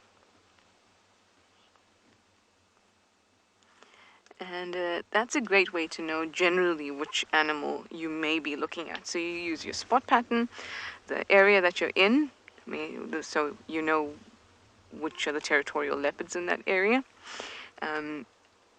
male or female. Those are the things that you think about immediately when you see an animal. And the more time you spend with them, you start to see other features, just generally the shape of their body and the shape of their face and their head, their eyes, position of their eyes, and other little spots or patterns that you may find on them.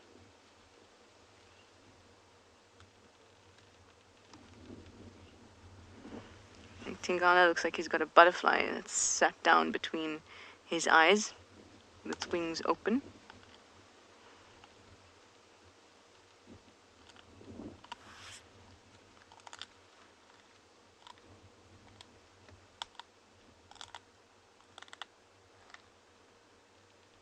Oh, there's some proper crunching. Those are his carnassials that we were talking about. So he puts his head kind of onto the side as if he's got his cheek against whatever it is that he's trying to eat. And he uses those carnassials to shear away meat from the bone.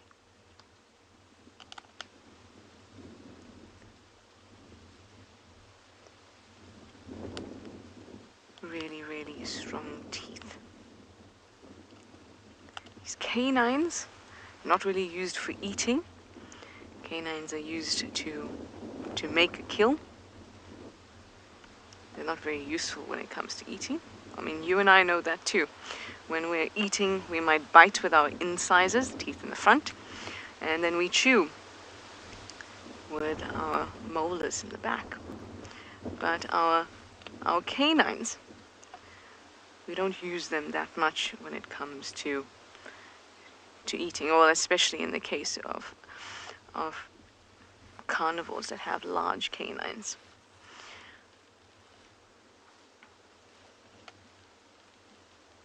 Saber-toothed cats, way back when, had these very, very long canines, but also were not very strong, and were just used to make that final blow, the one that will cause its prey to die.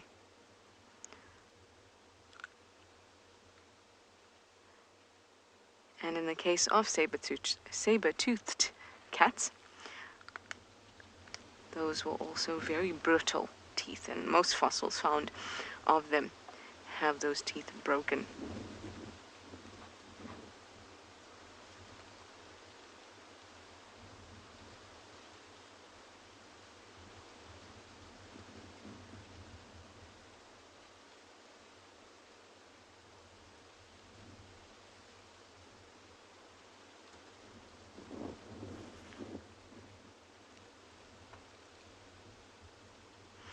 Cammy, you've asked if he's eaten the entire kill in one sitting. Well, he did make this kill last night. It was about 9:30, I think. And so he's been going back and forth to it. Standing by, yours. Would you let me know when he moves? I will do that. Okay, thank you. We're very lucky with our cameras that we can get a great view of him, even if we are far away, even if he is well tucked into the bush. But people who are just, in the game drive vehicles, it's quite difficult for them to see him as he is.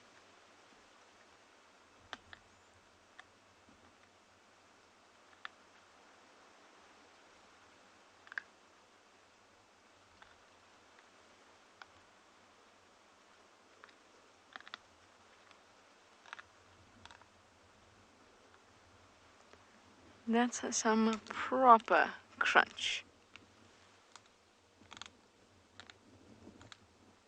Oh, what a gorgeous close-up, and there you see the spots as well. Well, Ngala has caught up with their big cats. Let's go and see them.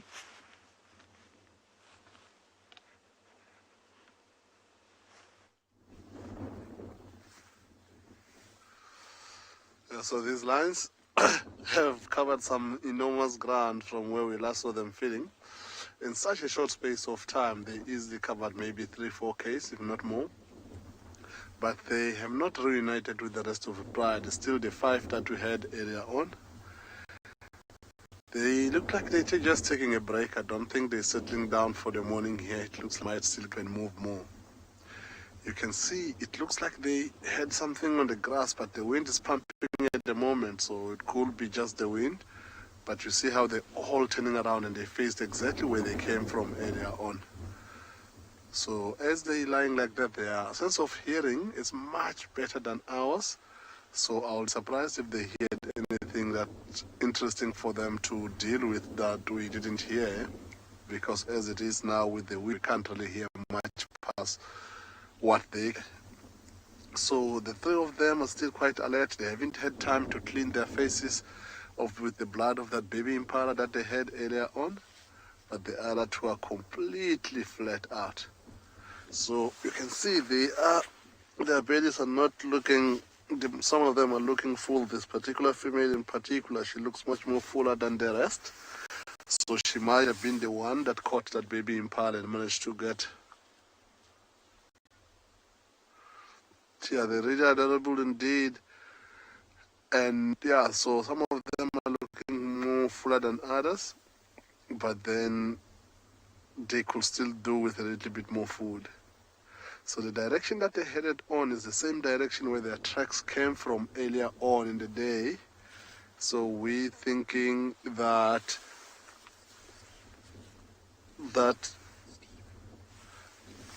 they might be waiting for the rest of the pride. So in the meantime, while we wait here to see what they're gonna do next, we're gonna send you over to Steve.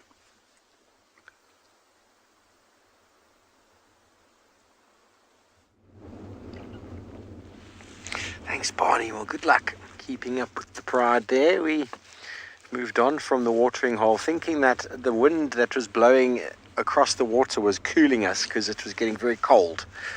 And we've actually now realized that the cold front that has been looming across the country has finally pulled in. It is freezing.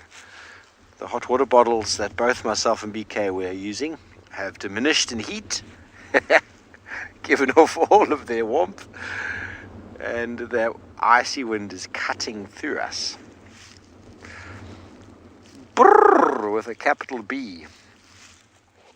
So anyway, we found a small little two wildebeest, and kind of looks like they're two boys. You normally tell that by the fact that the horns are wider than the ears. There's what the bush breakfast site out here called Mike's Kitchen on Cheetah. Look at him just standing there, putting his bottom to the wind, trying not to get too cold. The only thing for it now is to hide behind a wall or something, get some form of a berm, depression. These open areas, which are the primary sort of habitat type for wildebeest, definitely expose them to the elements, but at the same time also gives them very good eyesight and visibility. I mentioned before about how wildebeest and zebra numbers get impacted in times of high rainfall because the vegetation gets longer and the bush denser. The lions have a bit of a switch, but you will find wildebeest for the most part out of these open areas, constantly grazing. If you remember my chat yesterday about the grass layer, wildebeest are actually a very, very impacting species. And in high numbers, they have the potential to degrade the vegetation because they don't let it rest. There's no more migration in the Greater Kruger. There used to be, but that was curbed, I think, in the 40s or the 60s with the erection of a veterinary fence on the western side to prevent wildlife mixing with livestock and transferring diseases. So the wildebeest stay in areas, and we call it sedentary. They don't move, and the pressure exerted by them is immense. They fall under what we call a category 3 feeder. It is the same as impala and warthog. All three of those animals, it's well known that in high numbers can have devastating effects on the vegetation. Category 1 are animals like white rhino, hippo, that are bulk feeders, and they don't have any effect really. They just open up the vegetation. They don't have a negative effect. But these concentrate feeders, which is wildebeest, will graze the vegetation right down to the roots. They roll around as well in their middens. They scratch and they scrape and they cause disturbance, which of course is a natural process. But without their moving, there's no rest. Warthog They scratch as well and dig and shovel up the grass with their nose, revealing the roots. And obviously, once again, that disturbance is natural, but in uncontrolled circumstances, their numbers can lead to degradation. An impala, in the herds that they accumulate in, moving through an area, they leave no leaf uneaten, no shrub, forb, or leaf uneaten. It's like locusts.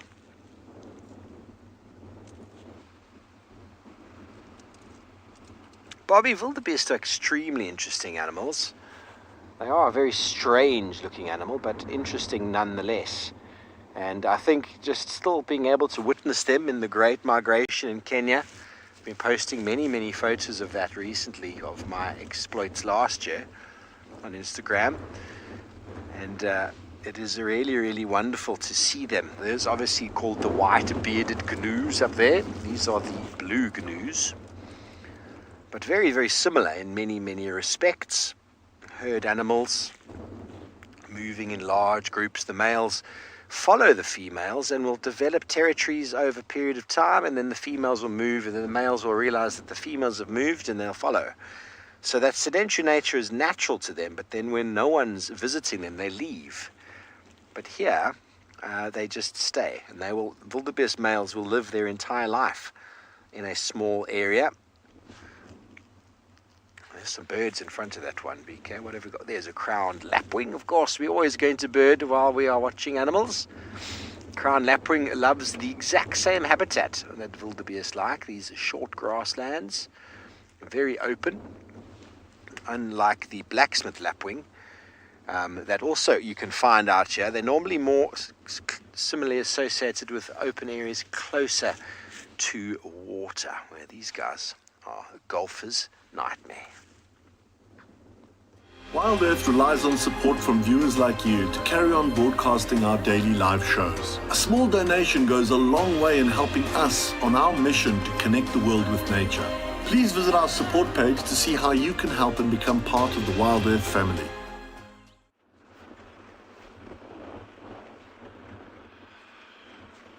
So we've just been taking a nice slow amble, still keeping our eyes open for any wildcat activity. We've just been checking all the burrow systems that we know of. We're on our way up to the rockstar meerkats now, but I'm really just hoping, and it's hope against hope, but that we bump an African wildcat at some point. I'm very chuffed, at least, that we know that there's one that's living in that particular area that we were at earlier. And so over the coming days, we're going to keep on working that site early in the mornings. And let's just keep our fingers crossed and that we get something. We're about 5 minutes away from the rock stars now, and then we're just going to get our clobber off the vehicle and walk down to them. So hopefully we're going to get some action, but this cold weather, I'm not hugely optimistic that there'll be too much going on there, but let's try, we never know. It's just great being out here, it makes you feel alive.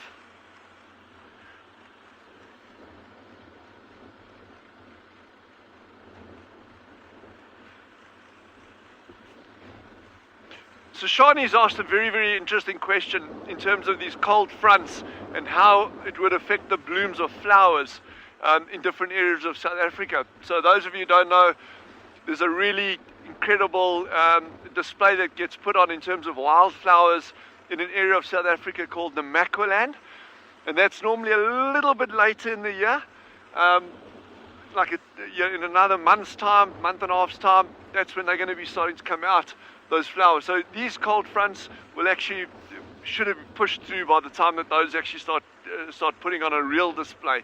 But what we're seeing here on Tswalu, the other day I had, and we couldn't go through all of them because they were quite scattered, but in a relatively small area I had 9, this was last week, I had 9 different species actually flowering.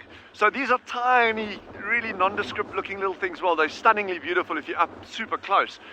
But a cold front like this, when you get these incredibly low ground temperatures, that will obviously knock those flowers back. So good question.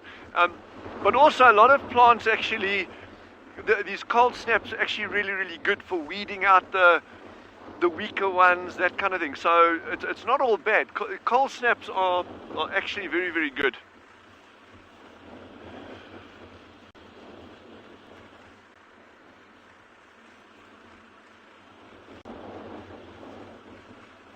Cold snaps are good if it's like an ice cream, like a Magnum ice cream. Then a cold snap is good. So we are very, very close to the rock stars now. We're going to turn right over here, and it's about another 300 meters up on the right hand side, then we'll walk down.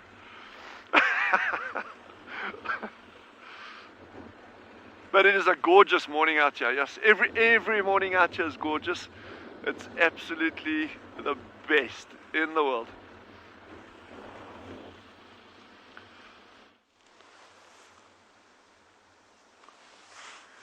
Well, he's on the move, everybody, and he is looking well fed. I think there is an entire steenbok inside of him, bar the hooves. At this point, he ate so well. Look at him go. Let's follow him. Wasn't it a nice view of his whole body? He was really, really strong looking, you know? Very sturdy and strong looking. But now, where are you going? Back to your tree. Let's try and get ahead of him.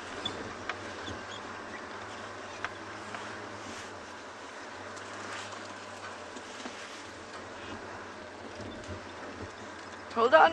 Bump. Bump. There we go. There we go.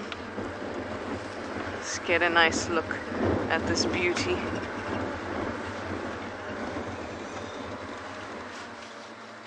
Shame he's looking up there as if to say, is there any more?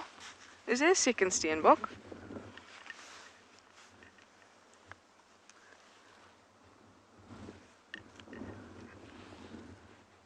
Maybe I dropped some?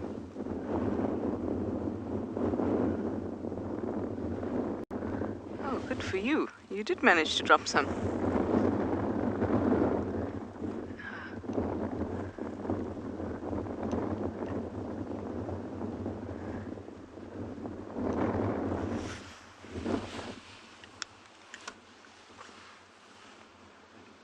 We got a bit of offal for dessert.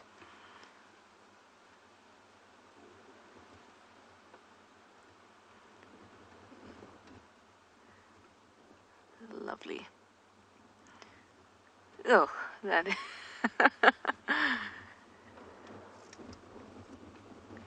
Your tongue has been painted. Dear Duke.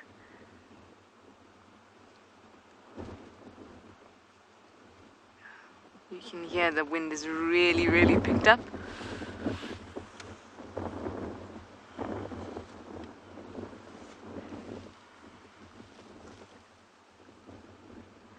Oh no.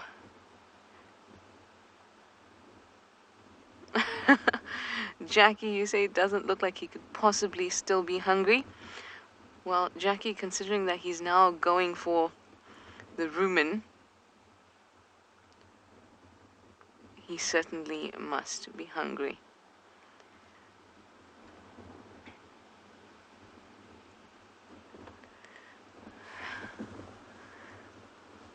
Oh, that is, I mean, you know that with that time when you have a lamb chop and you feel like you haven't had enough and you just kind of chew at it, hoping that you'll get a bit of meat. I feel like that's Tingana at the moment.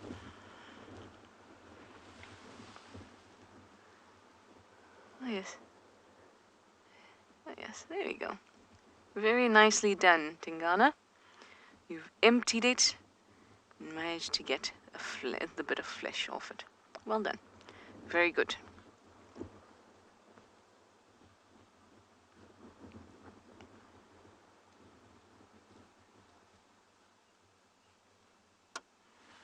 What a beautiful coat. Yours. He has moved to the marilla now. It's a good visual.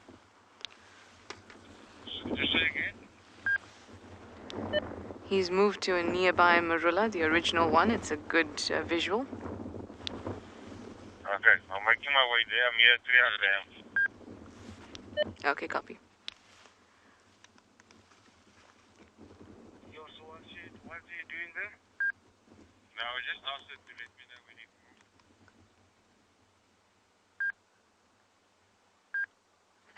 moved. He looks a bit confused. I'm still hungry. Now what? Well, Tingana, you've got to show us what you've got, and maybe you've got to hunt again. Although with that belly, I have no idea how you're going to be able to. You hear that, Tingana? Chris says you look like a goose. And I think seeing you hunt with a belly like that is going to be even more goose-like.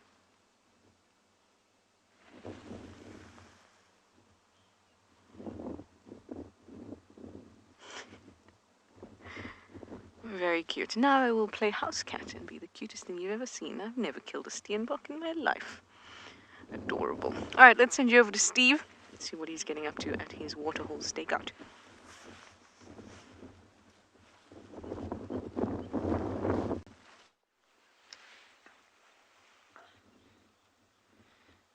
Thanks, Trish. Enjoy your stuffed goose. We found animals that look rather warm on a day like this, with their shaggy coat. A whole family of Waterbuck.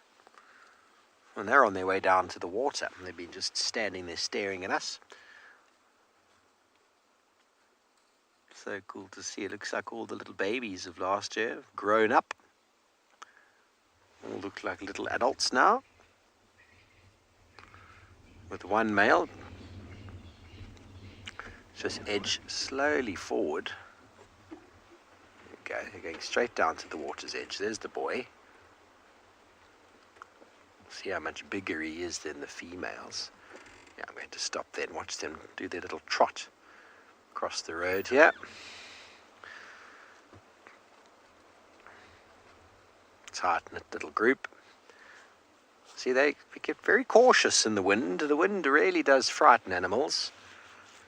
It makes every leaf twitch and every piece of grass flicker around. And the defense mechanism of many of these animals is their hearing. And take that away, they get a bit nervous. Lulu, how fluffy are they? So fluffy. A wonderful shaggy coat. Just going to see if we can roll down here after them. They seem to be going straight down to Cheetah. We can follow them down. I don't know how good the signal is down there, but we can try. Definitely look like they're on their way to have a drink.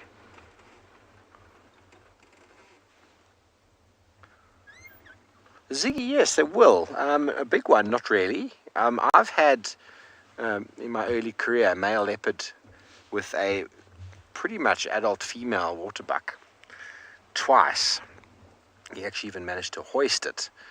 And then I've had a number of youngsters that have been eaten by leopards. Tundi, even in my first 6 months or so, she had a baby waterbuck upon Djuma. So they will. But obviously the big waterbuck are just out of their reach. I've seen Tingana walking along, and he looks up and there's a big male waterbuck. Look at him. Tingana just immediately starts walking. He's like, no ways. There's no ways I'm going to try and attack a big male waterbuck. The weight and the horns, a little bit too much to attack, but too much to bite off. It's much easier to catch an impala or a steenbok. But baby animals of all species are always prone to predation. We even saw in the Mara, I think with David and Ralph, they saw sort of youngish giraffe hoisted up trees from leopard. So the opportunistic nature of these animals is there, and they'll always catch the easiest. Okay, while we're losing them, let's go down and see if maybe we can catch them having a drink. So much nicer on the other side of this little slope. The wind is buffering, all the vegetation's buffering the wind for us, should I say. Go down here, catch rather fat sausage.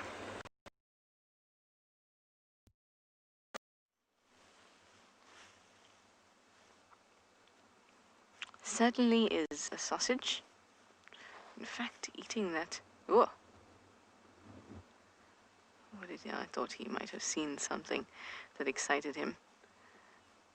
Instead, I feel it was that awkward, I've eaten too much and I've got to give it all my energy to get up kind of action.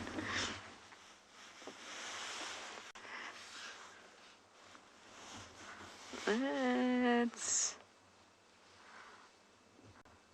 quite a thick area that he's walking into. It's a bit awkward to actually get around. That's very close to where he had dragged his kill to that apple leaf.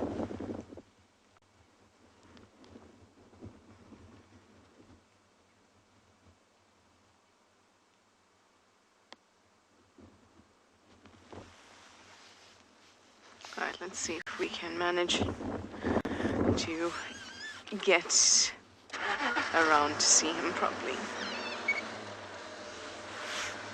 Very, very dramatic indeed.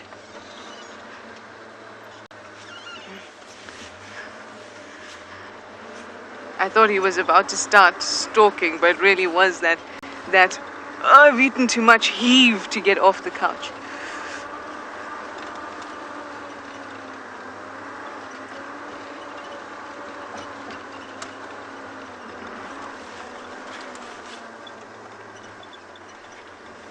Gigi, is this you after buffet, is it? Yeah, I know the feeling, Gigi.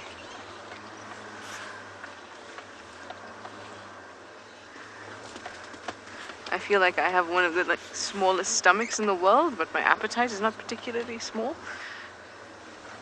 So I eat what appears to be an average amount, and then I feel like this.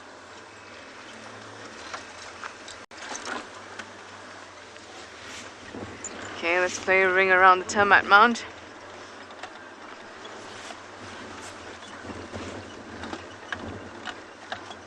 So yeah, he's on a mission now. I wonder if he'll go and have a drink. Let's get a view of him because I'll have to come out of this thicket to follow him that way.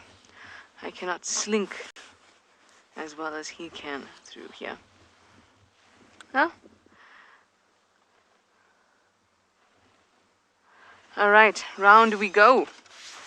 I hope Tingana will go and have a drink at Gallagher Pan because that would just be spectacular. But Steve has some animals having a drink, so why don't we go and see those? Yes, indeed. Well, it looks like this Waterbuck, just sorry, to the left, BK. He's not shy to get his feet wet. The guinea fowl are having a wonderful drink there. Straight through the middle he goes. What wonderful scenes down here by Cheetah. It was a marvelous watering hole.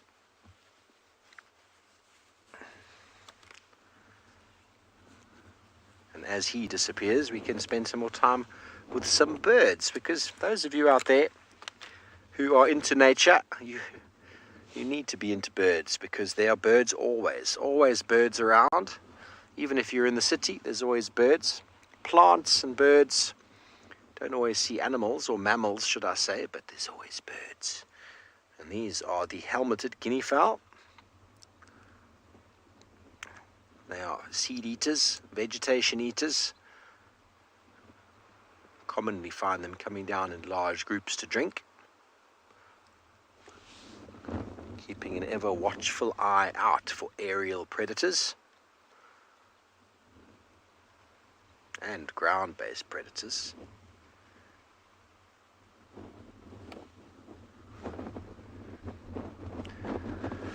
Whew. Yeah, they do look quite cold. They're pulling their shawl over their shoulders.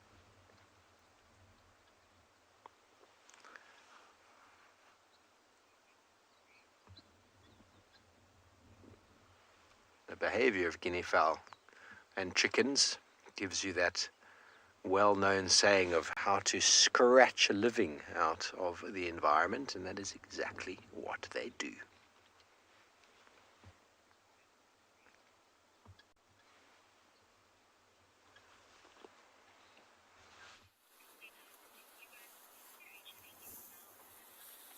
So we've gone from chili guinea fowl to elephant that also looks like he's a little chilly. See how he's hugged his ears to his head?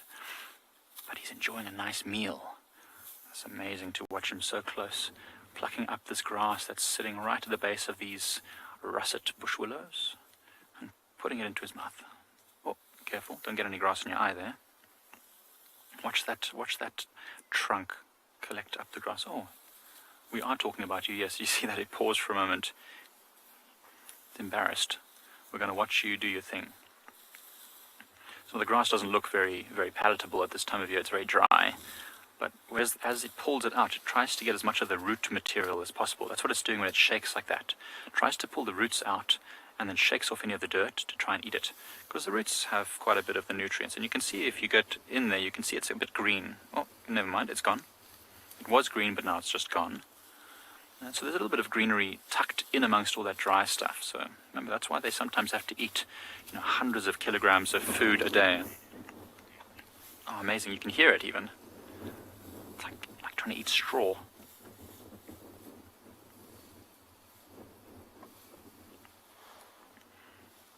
Every now and again you hear him blow out, trying to get any dust that goes up his nose as he's trying to pluck out this grass.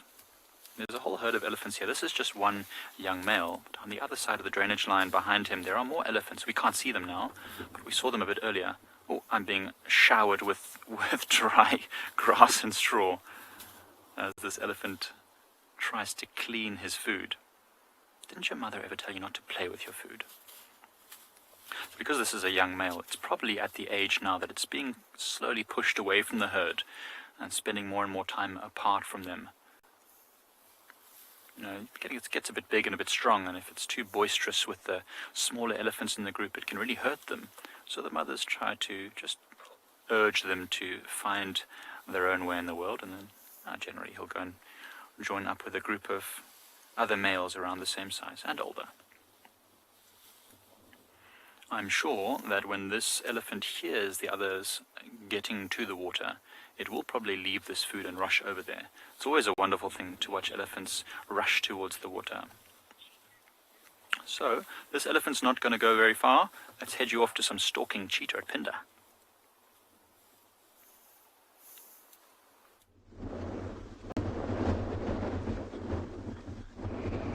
Welcome to a very windy andBeyond Phinda Private Game Reserve, everybody. My name is Damon. Behind the camera is Marcel, and we found a female cheetah. She's busy stalking an impala.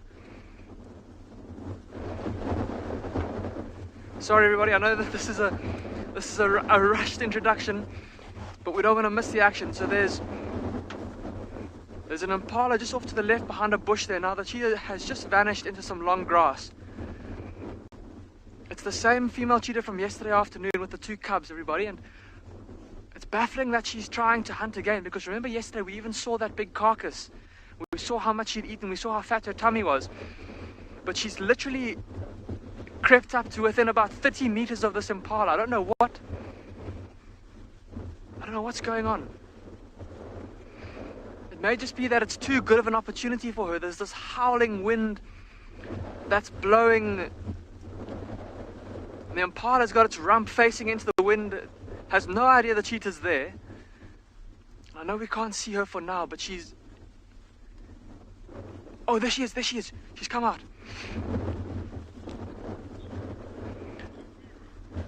Butterfly, you're saying go, cheetah, go. She deserves it. If she does go, everybody, I think that with it being so windy, I don't know that this impala is going to be able to detect her. And it's just a matter of her deciding when.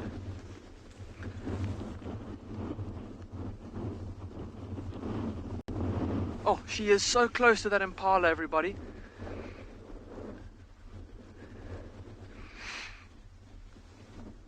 Oh, there she goes. And like I said, the impala's got its rump facing into the wind, so its rump facing more or less towards her.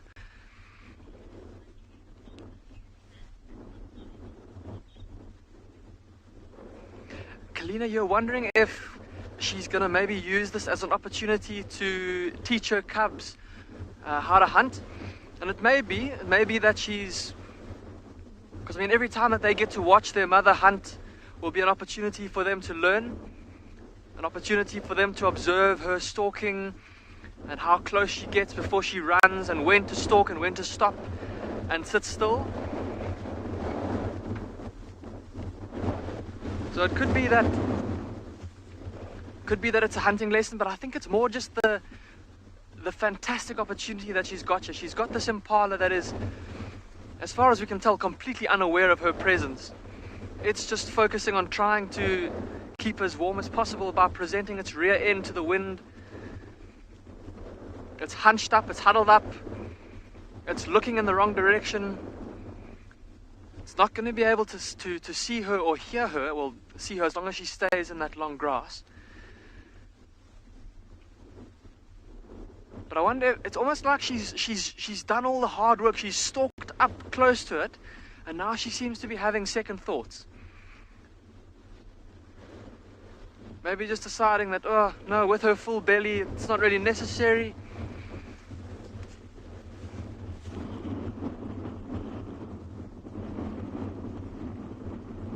And I just see her head poking up out of the long grass there.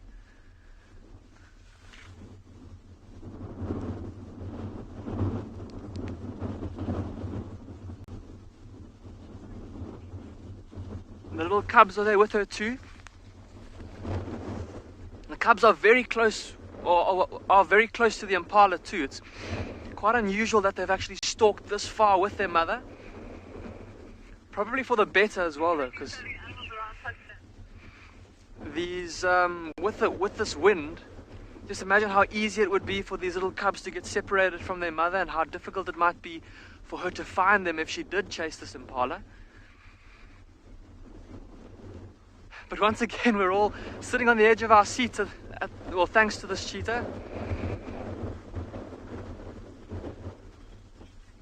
Okay, we're gonna see what happens here, and we'll let you know if anything changes. In the meantime though, let's go and have a look at those meerkats over at Tswalu, see what they're up to.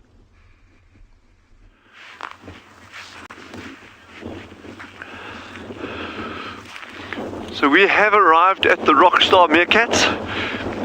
As we expected, there's no activity yet. There's a lot of sign of them at the burrow, so they definitely, but with this bitterly cold weather that's moved in, I don't think we're going to be seeing much sign of them over the coming, well, you know, over the next hour or so. They may pop out, go down, may pop out, go down, but I don't think they're going to be doing too much foraging today unless it warms up. The forecast is that it will start warming up substantially later. Well, when I say substantially, I think it'll go to like 16 degrees or 15 degrees or something today, which is actually not a bad day. But I really hope that they get through this crux time. This is going to be brutal on them, but if they can get through this next day or two, the pups will be just fine. So that's, I'm holding thumbs, and I think they'll be fine. You know, there's been so much food around that I don't think there's going to be any issues with feeding those pups. So, but we'll hold thumbs. I'm optimistic. But let's see, it is nature, and these, you know, nature will take its course. Sure, but this wind, like I say, it's not the air temperature, it's just the wind that is actually biting, eh? Yeah. So the burrows that are very active, it's not these big ones here, it's the ones actually closer towards Gendre over there. That's where the majority of the activity is. You can see all those tracks over there.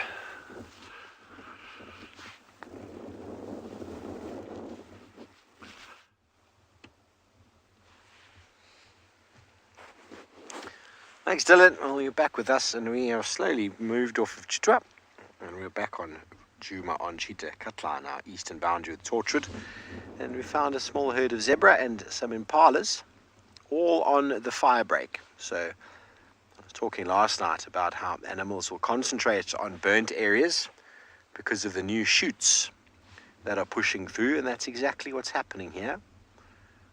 Small group of zebra, herd of impala, all enjoying the new growth and hanging out together in a group because it's windy more eyes and ears to detect any predators. If they're on their own, they'll be very skittish.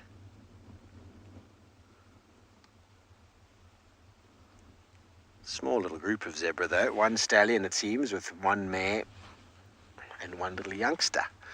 That's how it starts off. Stallion always starts off with one and then he eventually gets two. You love seeing mixed herds, Megan, that's wonderful. Because if I go forward a little bit, there's actually some warthogs here as well. Sorry, BK. See just here on the right there. A little family of pigs. And they're a little bit further than the fire break. There they are. Hello. They're in the long grass. They can't see very far. Okay, very good. Well, we're going to stay here with our mixed herd for a while longer. We're going to be sending you over to Prrivate, who've got some elephants.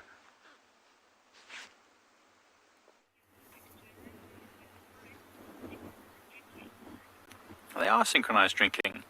These are the first few elephants of the group that we saw earlier. One male that we saw earlier was part of this group, I suspect. These three have come ahead and started to drink at the aptly named Ndlovu Dam. Ndlovu meaning elephant in Shangaan.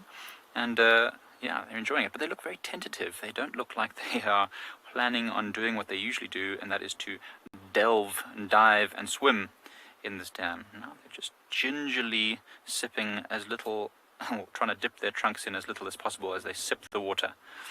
See that, how they're so gentle. The wind is actually helping them a bit. Any of the surface dirt and leaves and things that they don't like will be blown off, so it's actually quite easy for them right now. Elephants are fussy drinkers. They don't like to drink dirty water, so they'll drink as clean as they can. Oh, the wind just picked up. It just got very gusty, so it seems like the elephants don't like that at all. And certainly not enjoying the little birds that are at the water's edge either. I don't know if you can see the birds flying around. So it got really gusty there for a moment, so the elephants seemed to not have enjoyed that. Heading off back towards where I suspect the rest of the herd is slowly making their way to the dam. We're going to stay here though, because it's going to be awesome to watch them as they all arrive. But this one male seems like he's quite happy to maybe drink a little bit more. It's really good. Now you can see the different shapes of the elephant's feet. See those front legs which are holding all the weight of the elephant. Big strong pillars, very round pads. And the back legs there, the bottom looks quite big, but it's actually quite narrow. Very, very thin and narrow, the back foot. Because there's a lot less weight back there. What are you doing with your trunk? Are you picking your teeth? It's got something stuck in there. Trying to get it out. You know, there's always that one piece. It looks very relaxed though. See how he uses his trunk. Remember, the elephants don't have a lot of mobility in the rest of their body. It's just the trunk that is very, very agile and dexterous. So they'll use the trunk for everything. Oh, you can really see the muscles contracting. Watch the base of that trunk when it sucks up the next bit of water. You can really see as it sucks up that water. Watch this, watch this. Go on, do it for us one more time. Don't be shy. Do what you do. See how it's just turning its trunk towards the water. It's probably getting a little scent that's blowing across the water. Here it goes. It's going to dip it in. Watch this. Watch the base. See how it... Did you see that? How it contracted in as it was sucking in the water. Remember, they can hold... A big elephant can hold somewhere... I mean, I saw a video. I think I talked about this before. Nearly 30 liters of water was sucked into the trunk. I don't know if it was a trick of the camera, but it was a bucket of water, 30 liters, filled and emptied. Amazing. Anushka is asking if an elephant's trunk is possible to get blocked. I think it's definitely possible to get blocked. We heard an elephant yesterday that tried to trumpet at us, and it really sounded like it had a blocked nose. It was just this little wheeze of a trumpet. So I think it's definitely possible. That's very interesting. I wonder, it must be quite awful for an elephant to have a blocked nose. I mean, that is literally their main way they sense the world around them. So to have a blocked nose must be very, very uncomfortable. Definitely a blocked nose. Lots of elephants have in the past that I've seen have had these blocked nose where they try and trumpet, and you can just really hear that it's not so comfortable for them. And they would also need huge tissues, you're absolutely right. Gosh, imagine an elephant trying to blow its nose. What an event that would be. Okay, so one of the bulls has now come back to join his partner. Which is good. Oh, look how it's hanging its foot like that. Do you see that? It's almost like it touched the water. It's like, oh, don't like it. Interesting, they keep reaching towards each other. Like, I saw the first elephant, the elephant on the left, put its trunk right in the mouth of the other one.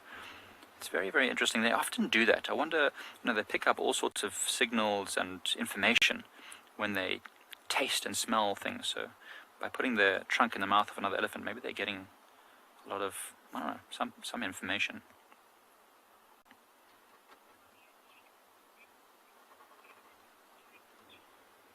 So Damon's got some cheetah that he's enjoying. Let's send you over there.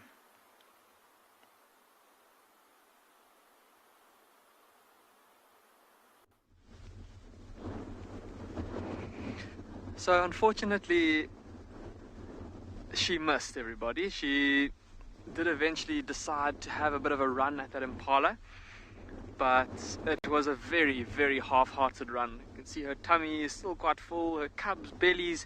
Look at that cub now coming towards its mother. Look at those tummies and how they're also quite round. So they're definitely not in any need of food, and I think it was more just the opportunity was too good for her to pass up. Of course, big cats like these cheetahs being opportunists, and when you're a predator out here, you never know when your next meal might come. And so predators like lions, leopards, and even these cheetah, if there's an opportunity that's too good to miss, even if they are full, they'll often take it.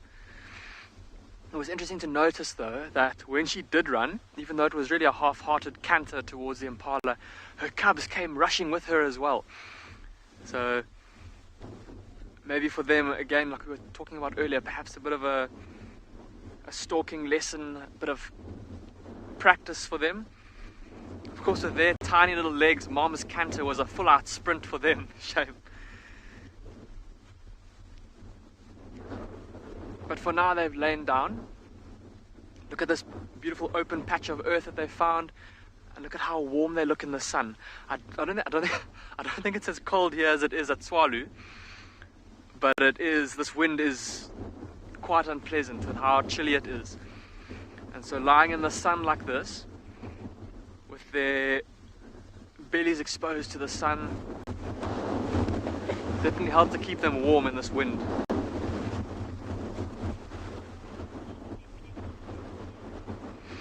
Jackie, you say that it looks like the cubs almost disappear in the long grass, and it's amazing how that works. So Jackie, and that's part of the reason why they are the color they are. Have a look at how much lighter their coat is than their mother's coat.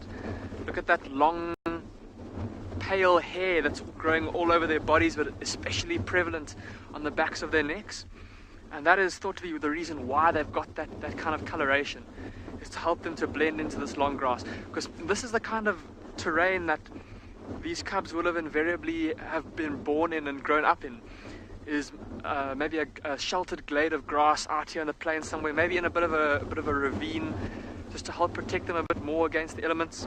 And they would have relied on that camouflage of that long pale hair to keep them safe when Mum had to leave them to go and hunt, because of course for the first few weeks of their lives they wouldn't have been able to follow her when she went off hunting, and that would have kept them safe.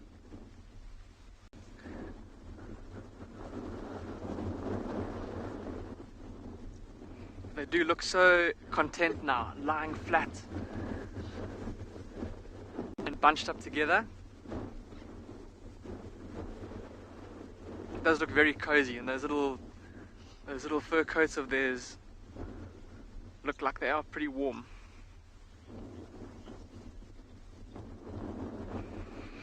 Anna Marie, you're saying that they've got such gorgeous faces. They absolutely do, Anna Marie. And having a look through my binoculars, it's interesting to see how, if they look at us, have a look at how if you look carefully, they've got very different looks, the two cubs.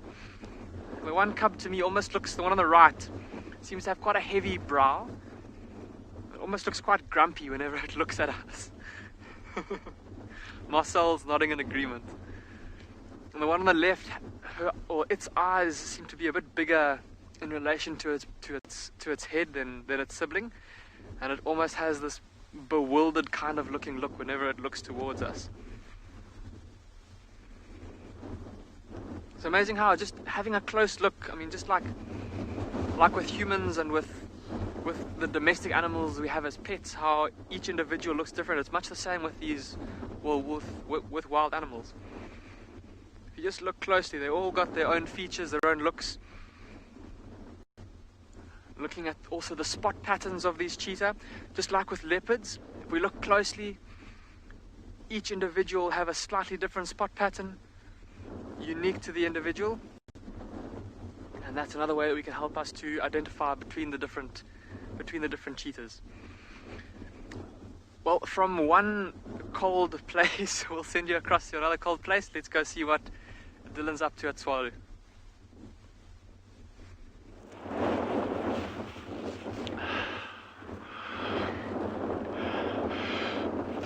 So, one of the guests asked earlier about flowers in this cold weather, and because our meerkats are still not making any appearance, I thought I'd just show you this beautiful little bush over here. But unfortunately the wind, it's moving so much that it's making it difficult for Jandro to actually get the shots here. But what I want to tell you about this, it's quite a sweet little one. This bush is called a January bush. You heard it right, January bush. It flowers at this time of the year in the middle of winter, and we have tried every avenue to actually find an explanation as to why it's called a January bush, and there's nothing that actually even vaguely makes sense. But anyway, so this is a January bush, and I wish I could somehow transfer the scent of this plant to you over this Ethernet, but it's got the most incredibly subtle, almost like a very, very sweet honey scent to it. It's wind pollinated, and you also get these tiny little flowers. I'm going to actually hold these flowers very still here. I don't know if it's very tough for Jandro because of this wind. I mean, it's blowing not just the plant but the camera as well.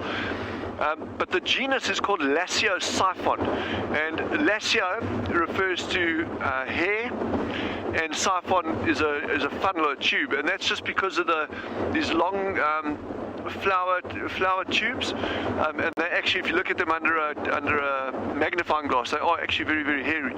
And so anyway, so this is Lasio siphon. That's the genus. And yeah, it's a really, really cool little flower out here. So these things are incredibly tough. The frost doesn't affect them. These cold temperatures don't affect them. They just persist.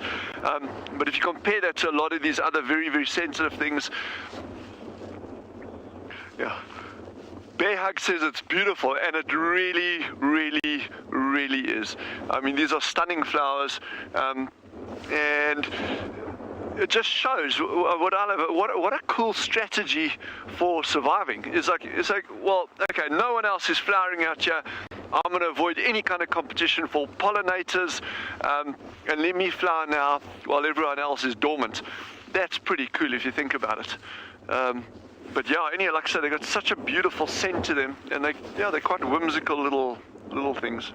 And you get some areas, yeah, this is the only bush that I've seen in this area, but you get sometimes you get big fields of them.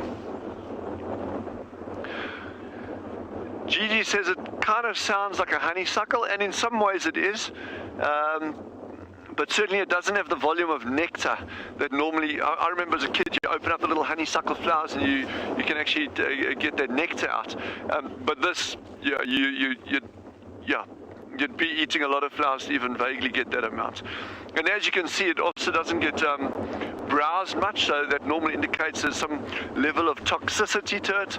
So I wouldn't recommend taking a mouthful of this stuff to eat anyway. So that's quite pretty.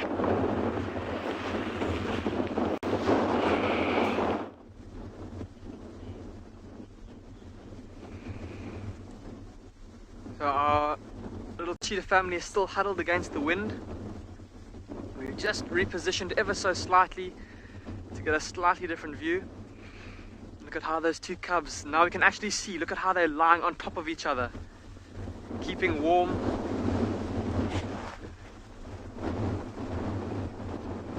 and also just showing that strong bond that they've got between them as siblings. And once again, I'm embarrassed to say, everybody, we still haven't had a good look to see what the genders of the two cubs are. The one did look like a little female. We haven't been able to confirm for sure. Oh, apparently Seven, you were wondering about that. You were wondering if they are males or females. And Seven, at this age, we should be able to tell, but we just haven't had an opportunity to really have a close look. But regardless of whether they are two brothers or a brother and a sister or two sisters, it's an incredibly strong bond that these little cubs have with each other and of course with their mum. And if I did somehow get things horribly wrong and it is two males, these two brothers will stay together more than likely for their entire life. And it's this bond that they're forming now as cubs that will keep them together. And they'll be able to take over their own territory one day, father their own cubs, rely on each other to help each other catch food and protect their territories. Oh, there's a little yawn from Mum. Now, they seem to have done quite a bit of walking based on where they were last night when we left them. Oh, showing us her big fangs. Oh, apparently Trishal has found some elephants on the move, so let's go and have a look at what's going on at Djuma.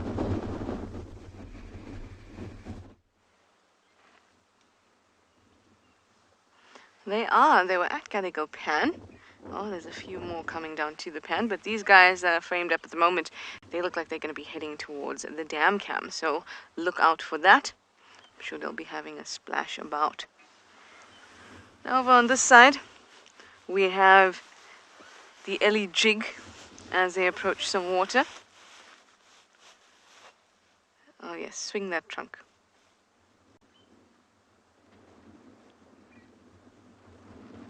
Very nice. So I have left Tingana. He is basically heading north on Gallagher shortcut towards the boundary, and he just dipped off the road and into the drainage before he's still on the property. And he was just a little bit annoyed with our vehicle, so I thought, because every time we moved to get a shot of him, he'd move too. That happened about 3 times, so I thought, no, maybe he's not in a good space, because he had actually seen these Ellies, and when we saw him moving away, walking away behind that termite mound, he ran straight back after you guys left and went over to the other feed. He ran straight back, and then we saw Comet come through, and then we thought maybe it was the hyena that scared him, but Tingana doesn't run from a hyena like that. Then we saw there were a herd of elephants, so perhaps he was not happy with the big, chunky vehicles. Hello, girl. Okay, she's a little bit serious.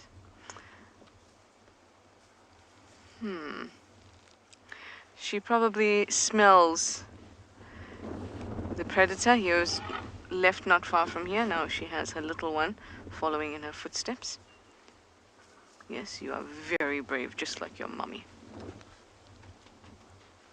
Oh, look at that. Look at that sand being kicked up. Josephine, that is an excellent question. At the right time, you, just as that Ellie said she looked a little bit serious, you asked, how do I know if she's about to charge me? I have found, but it's not a rule of thumb, because you should always be extra cautious with elephants if they're displaying any kind of behavior. That is one of the things that I'm going to tell you now. That their tail is stiff and straight. That means they're stressed, but it might not be particularly at you. If they come towards you and they're making themselves appear big, if they lift their head up and they drape their trunk, so it kind of looks like their nose is, like they've got the nose that you know is fused with the upper lip. It's almost as if you can see it, because they pick their heads up and their trunk drapes down. That's what they look like when they are not very happy. And I have found that whenever I've gotten a serious charge, not a head shake, not that an elephant is curious or not sure about me, but a serious charge, it was much like that female that was coming towards us just now. There's no there's not a lot of posturing, there's no games, it's very straightforward. I see you, I'm coming for you, and my head is up and I'm high. That's not the stop-start kind of thing that we see lots of elephants do just because they're unsure about whether we're a threat or not. So you saw with that cow that was coming towards us, she was not very fast, but she was not stopping and starting. She knew exactly what she wanted to do. She wanted to cross in front of us, and she was going to take no nonsense.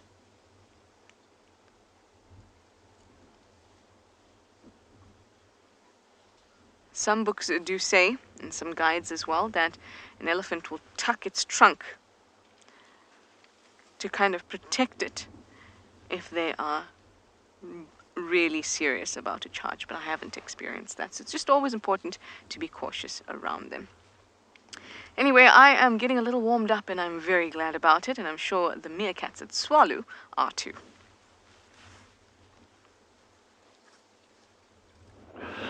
Can you hear me? So we've just got the little meerkats coming out now, and it is still very cold. I don't know how long they're going to spend above ground. They're probably going to be going down, coming up, going down, coming up over the next couple of minutes, but at least they're out. And as always, that one that's in the frame there, that's the alpha. She's the one leading the pack at the forefront there. Yeah, she's not happy with this cold weather, and she's alert to something down in that direction. I'll scan with binoculars there just now, but you can see the way she's hunched over. She's really not enjoying this wind, but the pressure's on her for foraging. That's the trouble. So she needs to get out. She needs to be trying to find whatever she can get to keep her energy levels up for feeding these pups.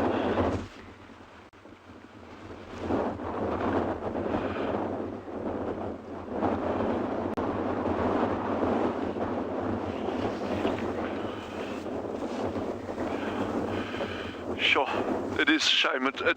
I feel for her if she's going out foraging now, and she's just going to have to. She's not going to have a choice, unfortunately.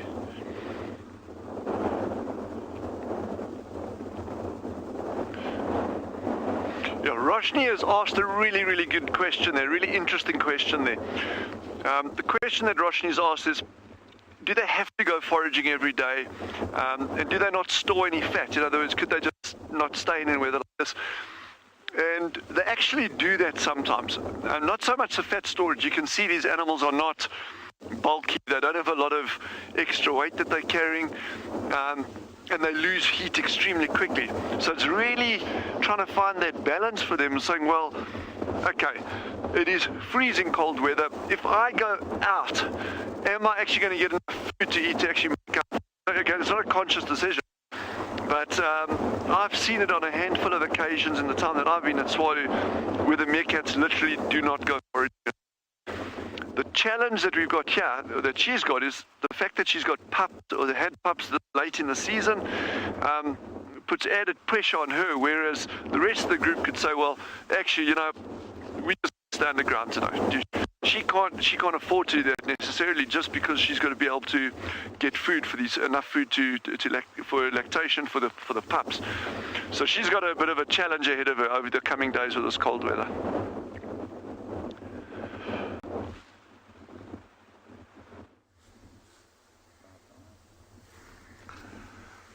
So these lions have decided to have slept here for the last 45 minutes or so. They haven't really done much. They even haven't got up and go lie on the shady spot because the sun is coming out. They're supposed to warm up, but with this cold breeze, I don't think they're feeling warm at all. And the plan was, we were hoping that they're going to carry on moving as they did this morning wanted to try and stick with them to see if they can take us to where the rest of the pride is. Right now, it doesn't look like they are going to be getting up anytime soon. You can see that one female with a leg up in the air. She's the one that had a little bit more full belly compared to the rest. It looks like she's exposing that a little bit to the sun to get the digestive system going. So it will be interesting to find out, which is what we were hoping for. How did they split up and where is the rest of the pride? Because the setup here, when we first saw them in the morning, we thought it was all 5 adult lionesses, only to find out it's only 4 adult lionesses and one of those sub-adult cubs that looks bigger than the adults right now that is with them. So the amazing thing that will be interesting to find out is how did she get to hang around with the adults and how did the adults get to be left behind? We've got few theories as to what might have happened, but we can never tell for sure unless we're really there to see this. We're thinking that it might be that as they were moving, starting to hunt, they went into position and the others lie down and she tried to participate, and when that didn't work, the others carried on and she stick with them. But of course, after what happened this morning, that when the adults managed to kill that impala, she got a little bit of a piece and got involved. This means that on her mind, from now on, she will not easily stay back with the young ones because now she knows what she's missed out when she didn't follow the others. So now that she is with them, when they get up and move, she will, like this morning, she was the last on the carcass, but to try and make sure that she doesn't get left too far behind, which would have been a scary thing both for her or anybody else, she just started running. That's how she lost us. But yeah, from here on, even if when they do reunite with the pride, because I'm sure they will, I don't think that it will be easy for them to leave her behind anymore because she would not let them. So what we're going to do now, we're going to send you to Pride Lands to go see this nice herd while we sit a little bit more before we start heading back up, and hopefully these things are going to be here in the afternoon, which I doubt. So we've come back to our little herd of impala that looked very cold this morning in our search for where these elephants disappeared to. They did not come down to the dam, the rest of the herd. And we found this little mixed group. Some zebras there as well, and the impalas. Look how huddled up they are. It became very windy in the last half an hour, and all the animals are looking very cold. Some of these zebras were actually lying down a moment ago. And one of the males, or the male, they have a harem. The male started to chase one of the females around and actually mounted her. I don't think he was trying to mate, but possibly starting to smell that she's an estrus maybe, and starting to court her. So he seems to be staying very, very close to that one female, not really letting her move too far away. He keeps looking over to us as well. I'm not sure if he's trying to stake his claim and make sure that we know that this is his lady. It's quite interesting. Impalas and zebras are often together. I think you were speaking before to Steve about animals liking different types of food. So same with these impalas and zebra. The impala like to eat a mixed variety of different things. Zebras are generally only grazers, so they won't have too much competition. The impalas also like to eat the shorter grass, whereas the zebras will often eat the longer grass stalks. They've got different stomachs. Remember, the zebra has hindgut fermentation, so they eat as much as they can. Bulk, doesn't matter if it's high quality stuff. Whereas the impalas are more selective. They've got this 4-chambered stomach, so they'll prefer to eat higher quality food if they can find it. It's good to see them all together. They'll also look out for each other. In this windy weather, all these animals need to stick together, more eyes and ears, because they can't hear and smell as easily as they could otherwise. In fact, you can see most of these impalas have their ears tucked back. I don't know if that's partly to do with the wind or maybe listening to anything that might be behind them. It's probably more comfortable for them, more aerodynamic. And there's a nice oxpecker there right on the face of that impala. She's being very tolerant, that impala, but often if the oxpeckers get too much, they'll start stamping their feet. You see that? It's obviously starting to frustrate her. The other oxpeckers are just sitting there trying to get warm. Often the oxpeckers will just sit on the backs of the animals to get warm. She's managed to chase them all off though. Very, very important, the oxpeckers. Keeping them also healthy, plucking off any of the parasites.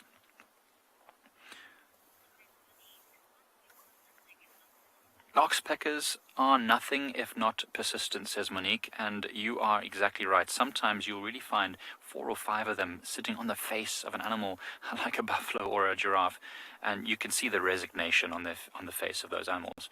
They realize there's nothing they can do. These oxpeckers are going to get their way, whether they like it or not, so you might as well just tough it out and be stoic about it. It's like so when I was younger, go to the hairdresser. I hated sitting in that chair and they fuss over my hair. But at the end of the day, my mother always got away, so I just had to bear it. Same with the oxpeckers. Impalas, just deal with it. You know it's going to happen. And if you can hear how gusty it is, it's really, really pumping the wind through this bit of a valley here. It's a little bit of an open area. And actually the zebras are starting to move into the trees. So maybe it's time for them to try and get a bit of shelter. Also feeding though. Most of them have got their heads down. You know, with this wind overnight, it would have been very, very scary for these animals, but now that it's lighter, most of the predators will be settling down, so they know they can start feeding and moving around a bit more safely. Oh! Something frightened them. I think one of the zebras tripped over a branch and gave itself a fright and then frightened everything, but it was nothing. In the meantime, let's send you over to some lovely cheetahs at Phinda.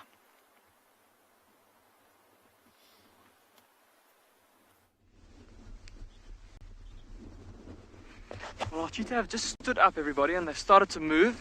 We've been watching them quite closely now, and the mother seemed to be getting restless.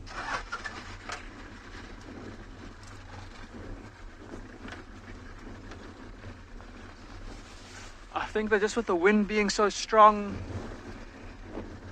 she might be a little bit uneasy, not being able to hear her around herself, just wanting to find a safer spot for her little ones.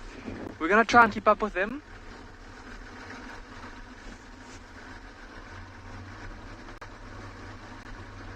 And she's walking back in the direction of where she rested last night. And I think there's a few more thickets just to help break the wind, keep her a little bit warmer. There she goes.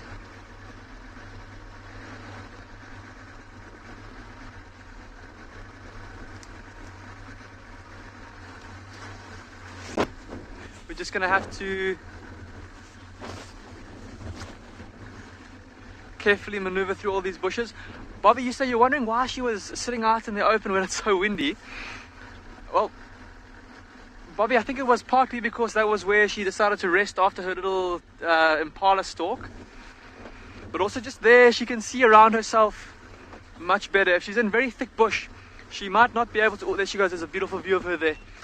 Bobby, she might not be able to spot, for example, we said how she was using the wind to help her to stalk that impala. Now, a lion could well do the same thing to her if she was sitting in some very thick bush. And being in the thick bush, she wouldn't be able to escape as easily as she would if she was out in the open grass. So I think that's probably why she was resting out there. But I think there's got to be some kind of trade-off here. She's got to find a spot where it's nice and open, but where there's some sort of windbreak. So I think that's what she's on the lookout for now.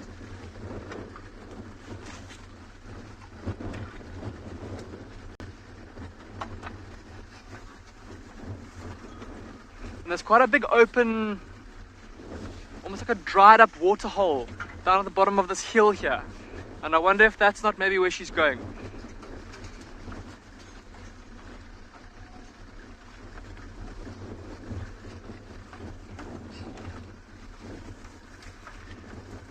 Giles, you say that you're loving how many cheetah sightings we're getting at the moment. So am I, Giles. We're just saying now, we've been so lucky over the last few weeks with this mother cheetah and her cubs, the other mother cheetah and her 2 cubs. Between the 2 of them, they've provided non-stop action.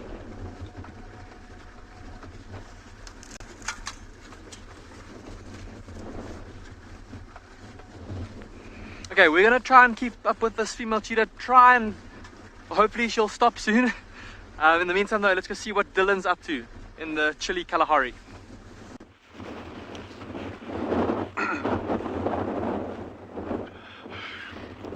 These little meerkats stuck their head up for literally about 10 seconds after we finished our last chat, and they went straight down again, and they haven't made an appearance since. So I don't think there's going to be much foraging today. If it warms up a little bit later, then they could. But this weather is really suboptimal in terms of foraging conditions for these little meerkats. And in fact, any small mammal out there will be battling in these kind of conditions. Jean and I were chatting, we had a dove on a nest. This was about 3 weeks ago. It was too far, we actually couldn't get to it, but there was a dove on a nest sitting on eggs this late in the season. So birds like that, those chicks that have hatched and they're a couple of weeks old now, will really be battling. So this weather is not good for a lot of these little creatures out here. But I think the meerkats are going to be fine. Like I say, I'm going to be very optimistic about them. And it'll just be really interesting to keep on following them over the next couple of days and make sure that everything's okay. I hope everyone out there is nice and snug and warm wherever you are, and because I can tell you now, I'm going to have a scorching hot shower as soon as I get home.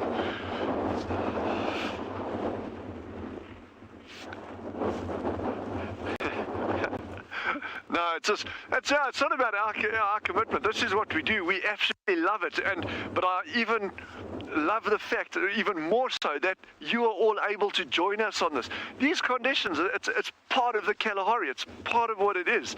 And you know, there's no point, oh, it's cold, we're not going to go out. This is exactly what it's about. Whether it's scorching hot or freezing cold or just perfect temperatures in between, it's all part and parcel of these environments, and to be out in these conditions really gives you a nice feeling for what the animals are going through.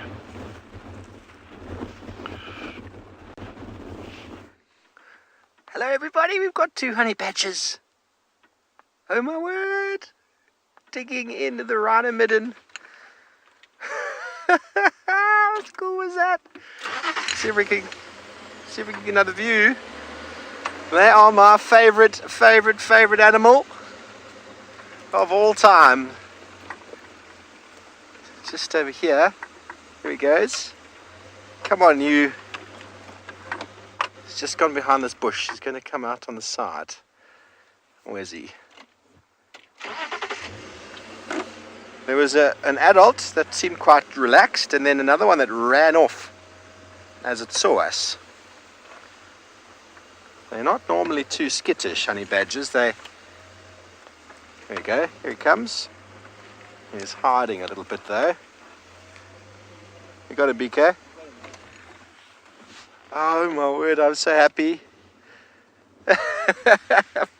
I've never heard BK get so excited before. He got very excited there. Ferreting around in the vegetation. You got him? There he is. You happy with that?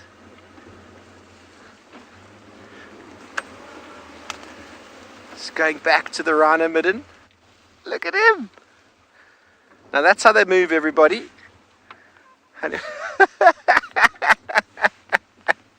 Oh, that is my whole world is made.